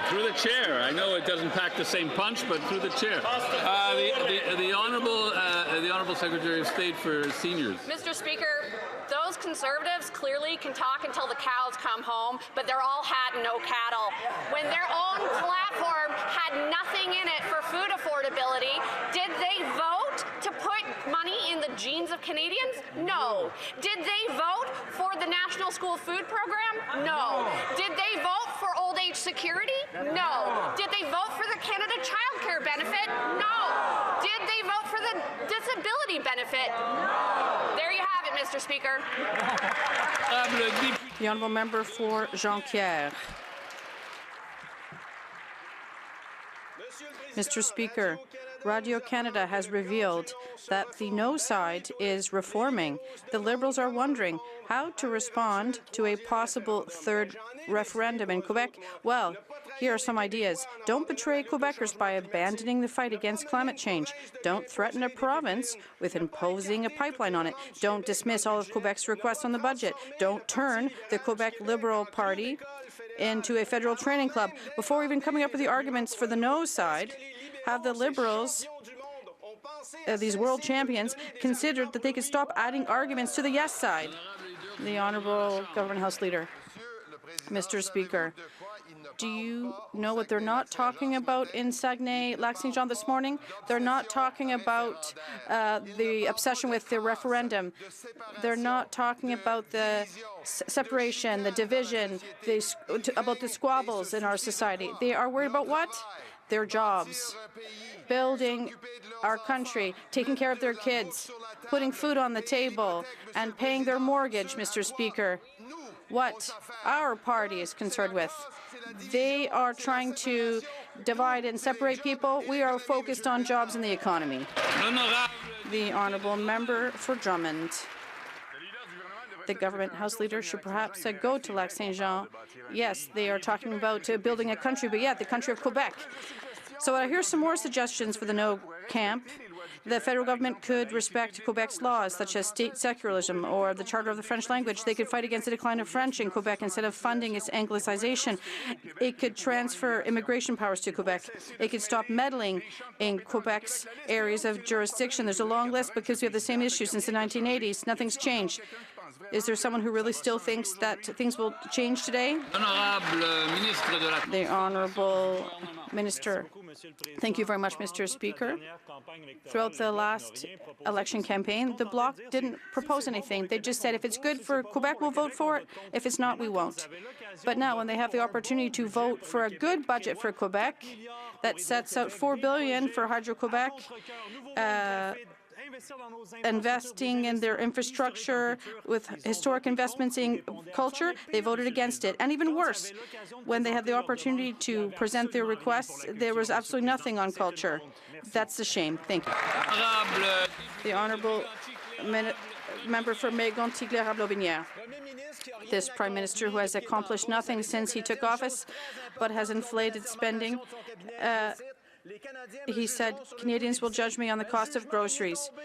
Well, the time for judgment has come, and the cost of food will rise at an unprecedented rate next year, according to the annual report. Average family paid $159 a week on groceries when the Liberals came to power in 2015. 10 years later, the bill is almost double to $340 a week. When will the Prime Minister stop his inflationary spending so that Canadians can eat their fill? Thank you. The Honourable Government House Leader. Once again, Mr. Speaker, I would challenge my colleague or any of his groups of colleagues to explain what inflationary spending is for them. Is it the school food program? Is it dental care? Is it investment in jobs, in renewable energy? What is inflationary spending for them? We're still wondering, and the colleague doesn't seem to know what it is. I would ask him to explain it to the House and to all Canadians. The honourable member for Mégantic-L'Érable-Aubinière. It seems to be hurting them when we say that their own Prime Minister said this. I didn't say it. The Prime Minister said, "You will judge me on the cost of groceries." Well, the time for judgment has come. The average family will pay an extra $1,000 more next year, an extra $340 a week, twice what it was 10 years ago. He has been judged. He's lost. Now he needs to accept the verdict and put an end to his inflationary spending so that families can eat properly. The Honourable Government House Leader. Mr. Speaker, perhaps let's turn things around. I can explain to him what important spending is. For us, it is spending that leads to job creation, spending that leads to single-parent families to have a child at daycare who will be fed through a school food program. An important spending for us is something that gives dignity, a job, an opportunity, a future to young Canadians. That's what important spending is for us, and they call that inflationary spending because they would cut all of that spending. Member for Richmond Athabasca. Thank you, Mr. Speaker. The Liberals find it funny that we're reminding everyone of the Prime Minister's promise that he could be judged based on the price of groceries. But their record is a failure. Canadians have seen no results. And why? Well, because it's the same old Liberal recipe, and they're expecting a different result. I don't know if the Prime Minister has ever done his own groceries, but the fact is that for many Canadians, it's a struggle. And they don't expect the Prime Minister to produce any results because he says, who cares? The Honourable Minister of Government Transformation. Thank you, Mr. Speaker. The Conservatives keep talking about inflationary spending, but when we ask them what that means, they can't answer. For example, during the campaign, we asked, would it be the dental care program that covers 1 million Quebecers? And all they say is the program doesn't exist. But I can guarantee that in his riding, there are thousands of his constituents that have been able to see the dentist for the first time in years, thanks to that project. Is that inflationary spending in his mind? The Honourable Member for Newmarket Aurora. Prime Minister wanted to be judged by the prices at the grocery store, and 8 months later, Canadians are judging and they're hungry. The food price report released today shows that the reality of Canadians is only getting worse. In 2015, the Canadian grocery store was $163 a week. Under these Liberals, it has more than doubled to $340. That's a grocery bill of $17,600 a year. Liberal taxes increase the cost of growing, transporting, and selling the food. When will these Liberals cut their inflationary spending and senseless taxes so Canadians can afford to eat? The Honourable Secretary of State for Labour. Conservatives say they care about affordability, but their voting record says something very different. The Conservatives vote against every measure designed to help Canadian families, Mr. Speaker. Let's take one example. Parents receive a payment every month called the Canada Child Benefit. Real help with groceries, real help with clothing, real help with the everyday costs of raising children in this country, Mr. Speaker, and they voted against it every time. It's crazy. That's saying one thing and doing another. That's the Conservative Party. Member for Newmarket Aurora. Tell this government that they can't afford food, their response is, well, you're taxed to death, you can't afford groceries, but cheer up, we have a program for you, you should be grateful, and you've never had it so good. 86% of Canadians list food as their largest financial worry. The food price report confirms grocery prices are set to increase up to 6% next year. That's $1,000 more just to feed a family. The Prime Minister asked to be judged by the prices at the grocery store while prices are set to reach historic highs. Will the Prime Minister admit his record is a failure? The Honourable Secretary of State. Mr. Speaker, we'll stand by our record every day in this House of Commons. Mr. Speaker, they're the ones who have to be embarrassed about their record, their track record of voting against dental care, which is putting the money in pockets of real Canadians. The Canada Child Benefit, Mr. Speaker, a tax cut. Mr. Speaker, they voted against all of it. Building Canada homes, reducing the cost of homes, automatic tax filing so people get real benefits, Mr. Speaker. That's their record. That's what they have to stand behind. Honourable Member for Winnipeg South. Mr. Speaker, this week the Assembly of First Nations met here in Ottawa to advance economic sovereignty. And ministers from our government were at the table because reconciliation requires real partnership and real results. Can the Minister of Northern and Arctic Affairs outline how our government is turning commitments like Section 35 and the duty to consult into action, ensuring First Nations are not just consulted, but leading major projects and driving prosperity across the North? Honourable Minister for Northern and Arctic Affairs. Thank you, Mr. Speaker. This week, the Assembly of First Nations met in Ottawa, and many of us here were at the table with them. That shows that we're moving along together with First Nations. We are backing Indigenous-led growth and solutions. That's why more than half of Canada's economic activity is being Indigenous-led. We're creating hundreds of jobs right now, like those at the First Casca construction in Yukon. Our government is also ensuring that Section 35 of the Constitution is fully respected. We are ensuring that First Nations are not just consulted, but that they're co-owners of major projects. The honourable member for Montmorency Charlevoix. Mr. Speaker, the Prime Minister asked Canadians to judge him based on grocery prices, and what we can see is that not only is he failing to keep his promise, he's failing miserably. His policies are impoverishing Canadians, but serving his friends and interests. When the Liberals came to power in 2015, the grocery bill was $159 per week. 10 years later, it has more than doubled to $338, or $17,500 per year. When will the Liberals finally stop their inflationary spending so Canadians can feed themselves and live decently? The Honourable Minister of Industry. Mr. Speaker, you know Quebecers elected 44 Quebec Liberal members to deal with the economy in the face of the American tariffs. And what they've seen is that our plan is working. Our GDP has grown by 3.2%. Inflation's under control at 2.2%. 60,000 jobs were created and more in October. We have the highest growth rate in the G7. There's more to be done, and we know it, but we are going to make the economy grow while protecting our way of life. The honourable member for Montmorency Charlevoix. The latest food price report 2026 shows that while 2025 was tough, next year will be even worse. Families will spend 112% more on food than 10 years ago. 2.2 million Canadians are using food banks every month. 86% are eating less meat because of prices.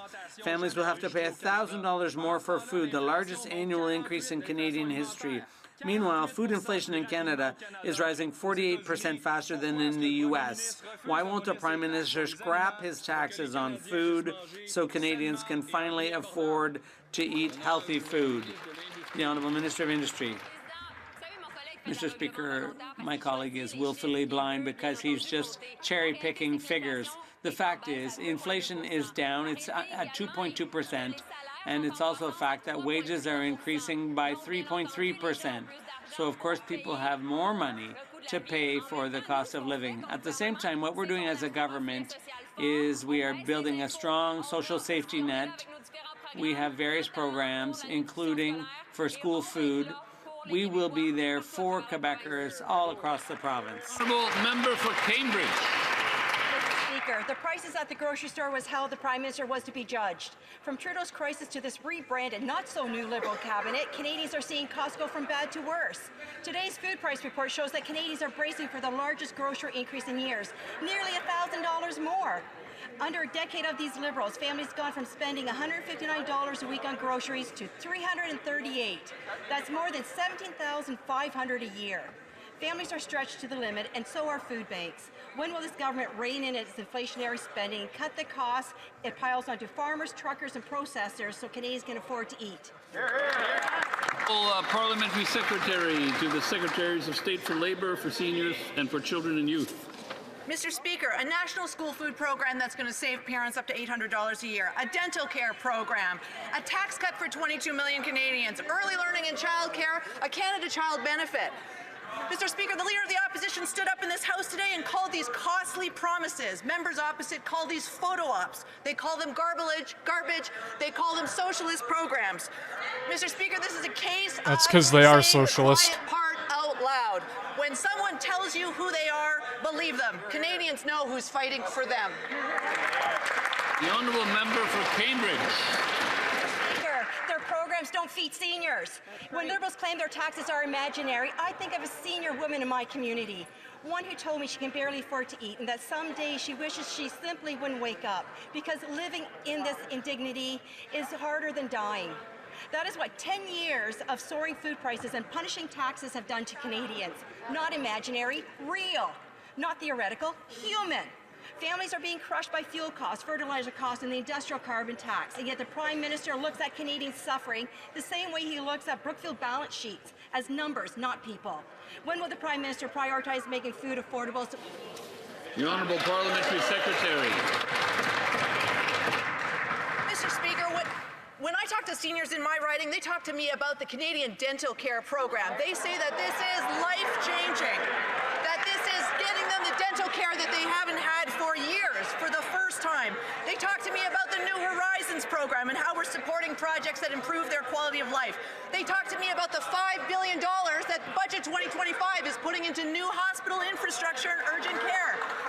Mr. Speaker, the member opposite is spewing nonsense, and if she wants to stand up for seniors, she should have voted for the budget when she had the chance. The Honourable Member for Brandon-Souris. When the Liberals came to office in 2015, the average Canadian grocery bill was $160 a week. A decade later, it has more than doubled to $338 a week. That's $17,500 a year. And next year's food price report confirms Canadians will pay another $1,000 more, the largest annual increase ever. Yet instead of axing taxes and spending that increase the cost of growing, transporting and selling food, these Liberals actually raised them in Budget 2025. When are the Liberals going to read the room and get prices down so Canadians can afford to eat? The Honourable Minister for Northern and Arctic Affairs. Mr. Speaker, that member opposite is from my home community. If he was talking to Manitobans, he would know that they want $10 a day daycare. They want the school food program. They want investments in housing and infrastructure. So if he was talking to Manitobans, he would know that Manitobans support our budget. He should be supporting our budget as well. These are generational investments like never before. He needs to get on side. You're here. The Honourable Member for Brandon-Souris. I'd invite the minister to get outside the perimeter highway in Winnipeg every once in a while and come and tour communities in Manitoba. Here's a few facts for her. Families in Manitoba are being squeezed harder than ever thanks to her Liberal government. With Harvest Manitoba reporting today, 60,000 Manitobans a month are accessing food banks, and almost 50% of them are families with young children. A record for that minister to be proud of. Canadians don't need handouts fueling dependence on government-bloated programs. They need affordable groceries on their kitchen tables. When is she going to get out of the way and deliver that for Manitobans?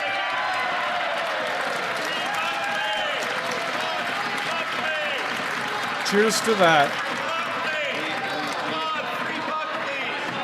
The honourable government House Leader. Mr. Speaker, there you have it. Handouts, dependence, talking about school food programs. That's exactly what it is, buddy. Child care, trying to lecture my colleague from Churchill about not getting out enough. That member needs to talk to more single mothers. That member needs to talk to more young people. Oh, here we go. More skilled workers, more aluminum workers, more steel workers. McKinnon's angry. About supporting it, about the government standing up and supporting and building this country. That member needs to get out.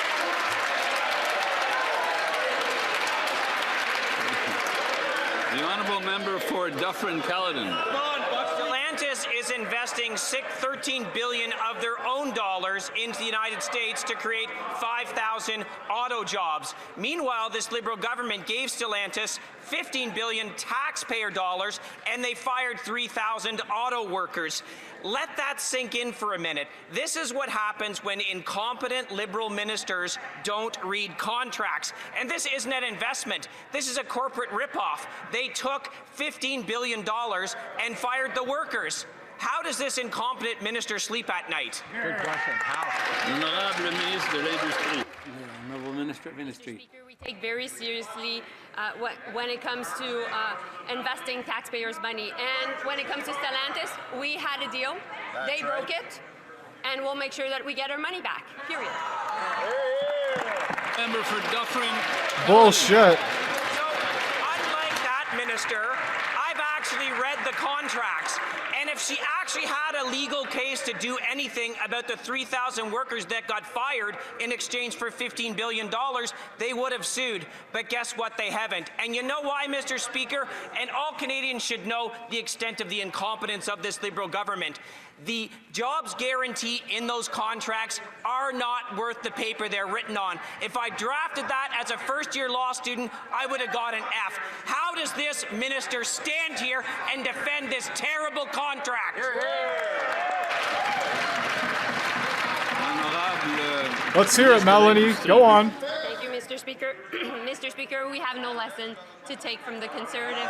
In 2009, when the Harper government decided to bail out and shake hands, GM Oh, and she's going to Chrysler Harper. At the time, they gave $28 billion of Canadian taxpayers' money without no job guarantee. You know what happened, Mr. Speaker? 2 GM plants closed.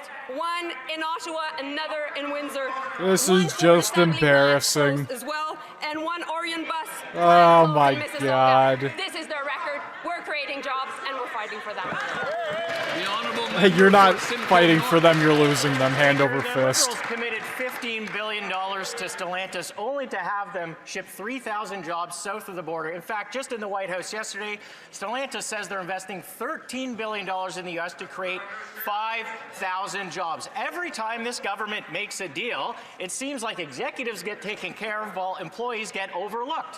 When will this Liberal government prioritize jobs for Canadians instead of corporate welfare for executives? The Honourable Minister of International Trade. Speaker, speaking of jobs, we are focused on creating jobs for the good workers in Brampton across Ontario. The Prime Minister committed $2 billion to build small modular reactors in Ontario, a project that will create 18,000 jobs in Ontario and help build Canada as an energy superpower. You look at the opportunities we're creating through nuclear exports, a sector valued to create 90,000 jobs and 250 businesses in Ontario, Mr. Speaker. We remain relentlessly focused on creating jobs in nuclear, in energy across Ontario, in communities, including Brampton. Thank you. Honourable member for Davenport. Mr. Speaker, for over 3 years, Ukrainians have fought valiantly against Russia's illegal and brutal invasion, defending not just their homeland, but the principle that borders must not be changed by force and that every nation has a right to determine its own future. Canada has stood with Ukraine from day one, and now more than ever, they need our support on the battlefield, where it matters most. Can the Minister of National Defence update this House on the latest steps Canada is taking to ensure that Ukraine has what it needs to win? The Honourable Minister of National Defence. Mr. Speaker, this week we announced our purchase of a package of critical military capability under NATO's Prioritized Ukraine Requirements List, or PEARL, in partnership with other NATO allies. Our $200 million contribution to this PEARL package will include capabilities that have been specifically identified by Ukraine as their urgent requirements to support their defense against Russia's aggression and war. Mr. Speaker, make no mistake, Canada will stand with Ukraine until victory. Until victory. Oh boy. Mr. Speaker, last year over half the people who became Canadian citizens did so by clicking a box online. That is crazy. There's no justification for this. In-person citizen ceremonies are essential unifying bedrock of Canada's civic life, Mr. Speaker. Swearing the oath of citizenship in front of an official should be upheld as an integral part of committing to the responsibilities that come with being Canadian. Will the minister immediately end one-click virtual citizenship ceremonies? Honourable Minister of Immigration, Refugees and Citizenship. Mr. Speaker, thank you very much for that question. I respect Oh boy, that here we member, go. and I know It's the he rocket knows scientist. that that's not correct. I know that he recognizes that we have a robust system in this country, that there is no such thing as that one system, that we have Where the hell multiple did they layers, find and this when it comes minister? to Like, citizenship where did she ceremonies, come from? It's a duo. She doesn't even know her job. such thing as that. There is multiple layers of defense when somebody is coming. Like, Melanie Joly is bad, but this is a completely different level of bad. And I don't know if any Liberal minister can compare to that. So the minister completely didn't answer to the question. She didn't listen to it. My colleague asked why she was allowing one-click citizenship ceremonies, which, to repeat a famous line in the House, we found on your website. People get their citizenship by doing a virtual ceremony and clicking a box. That's what we're talking about here. This is I cannot believe she's still the minister. Will she end Agreed. one-click virtual citizenship ceremonies? She's completely incompetent and went incoherent there. Minister. Mr. Speaker, here's the facts. Oh, here we go. Okay? The facts. Virtual citizenship ceremony were started during the time of the pandemic. We all know during COVID, life shifted. Even in this parliament, Oh, we're blaming we all have COVID. Here we the go. voting app, for an example.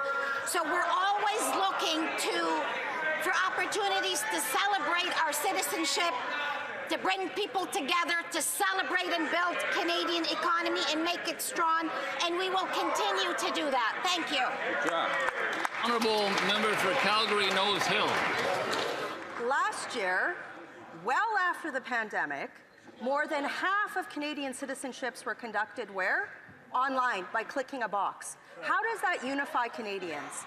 How does that imply and impart the responsibilities of being Canadian? She's standing up here and defending a post-national strategy. Will she end one-click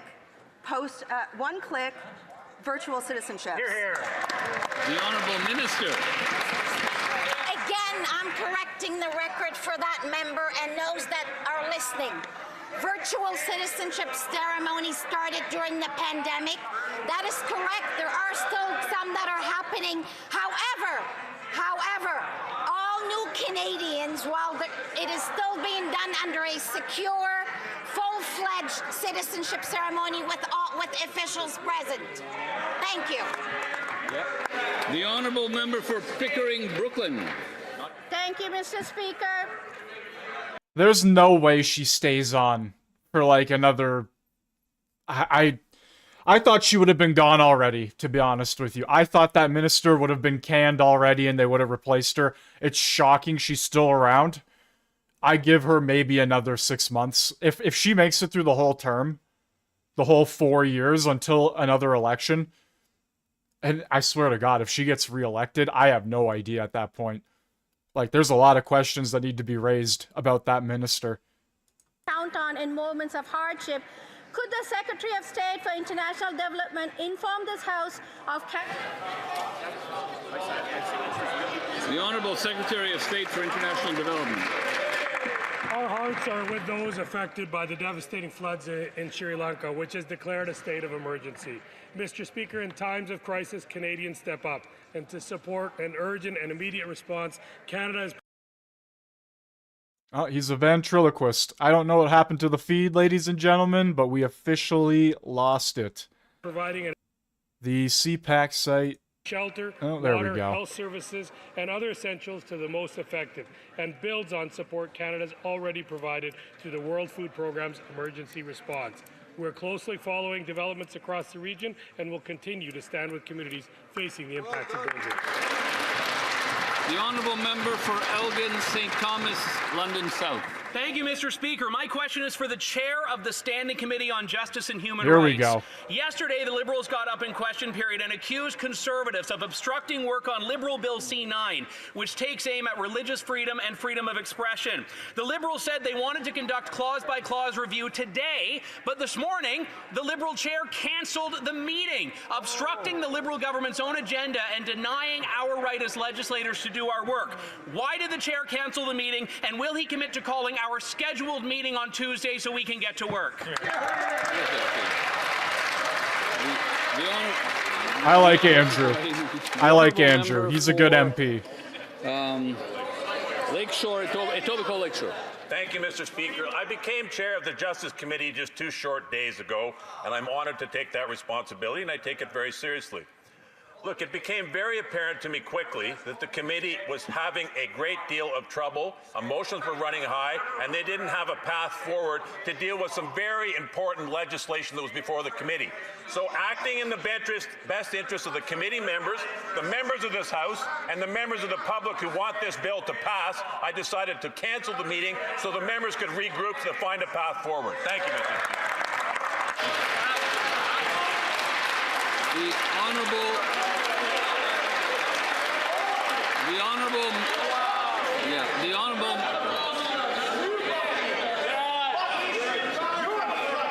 Okay, enough. The honourable member for Brant. Enough. Bradford South. The honourable member for Nunavut. Options for housing in Nunavut are limited. Mold leads to chronic illness, overcrowding. Well, the honourable member for Nunavut may start from the top if she wishes. Options for housing in Nunavut are limited. Mold leads to chronic illness. Overcrowding leads to abuse of women already in unsafe conditions. There are 37,000 families, there are 3,700 families on the waiting list according to Nunavut Housing Corporation. Even once these houses are built, it will cost over $3 billion to maintain them.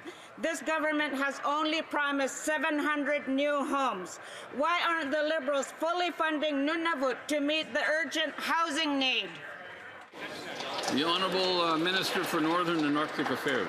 Mr. Speaker, our new government is delivering on its commitments. We are dedicating $2.3 billion to urban, rural, northern homes.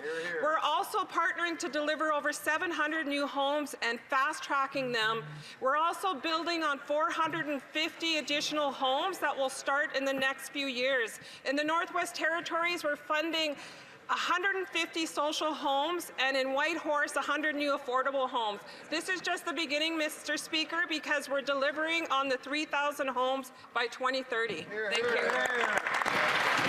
The honourable member for Saanich Gulf Islands. Thank you, Mr. Speaker. Some might call it a flip-flop, but a flip-flop Oh, here is we a go. scandal, and this is a betrayal. On page 348 of the budget, it says clearly that investment tax credits will not be available for enhanced oil recovery. Yet in the Memorandum of Understanding with the province of Alberta, it says we will extend federal investment tax credits to various parts of carbon capture and storage, including enhanced oil recovery. My question to the Minister of Finance is, with this additional handout to big oil, have they recalculated how deep the deficit will be? How much above $78 billion is it now? The Honourable Minister of Environment and Climate Change. My Mr. God. Speaker, I appreciate the opportunity to talk about the Memorandum of Understanding with Alberta, which provides many opportunities for us to move forward on industrial carbon pricing and on clean electricity, on building interties with neighbouring provinces. All steps that are incredibly important for us as we try and build a clean economy and build our country strong for the future. So I thank you for the question. We will keep on working to build a strong Canada going forward. Rappel au règlement. Rising on a point of order, the honourable member Oh, for point of Saint-Jean. order. Thank you, Mr. Speaker. Mr. Speaker, earlier this week, you clearly established your right to cut questions before the end of the questions if they were not related to government business. But today, not once, not twice, but thrice, a government response had, not only did it have nothing to do with the question, but it had nothing to do with the work of Parliament. This is a way to instrumentalize the work of the House. This is an insult to our democratic institutions, especially the House, and it's also an insult to the intelligence of Canadians. I would ask you to please clarify whether it's acceptable to say just about anything during the question period. And I'll quote from the Rules of Procedure, Chapter 11.11. Answers to oral questions must usually be as brief as possible. They must relate to the question asked, and they must not provoke disorder in the House. A statement was made in 1975 during question period saying that many types of answers are possible. Ministers can answer the question, take the question under advisement. They can explain briefly why they cannot answer the question at this point in time, or they can choose not to answer. Nowhere is it written that an answer may have nothing to do with the work of this House. Thus, I ask you, please, to clarify that if questions must relate to the work of the House, shouldn't the same go for answers? The Honourable Government House Leader, rising on the same point of order. Mr. Speaker, the Bloc Québécois leader said federal money for culture in Quebec is used to shut up independentists or to silence them. If he says that in the House, then he should own it. The Bloc Québécois has to All own right, what this they're saying. point of order is extremely lame and they're just crying at this point. That's going to do it for today's live stream. I will be live next week, Monday, roughly the same time, 1 p.m. Eastern Standard Time. Thank you for joining. I believe Melanie Joly will be in committee today, and she is probably going to get ripped apart in that committee, just like she did in question period today. So that is something to look forward to. Anyway, adios, everybody. Have a good rest of your day or night, depending on where you are from. See you Monday. I believe Monday, that's like the last week of Parliament. And then they're on an official break. So yeah, next week, final week. Adios. What is unjustified and has nothing to do with the point of order is the gratuitous act that the House leader just made. Mr. Speaker, you allowed him to engage in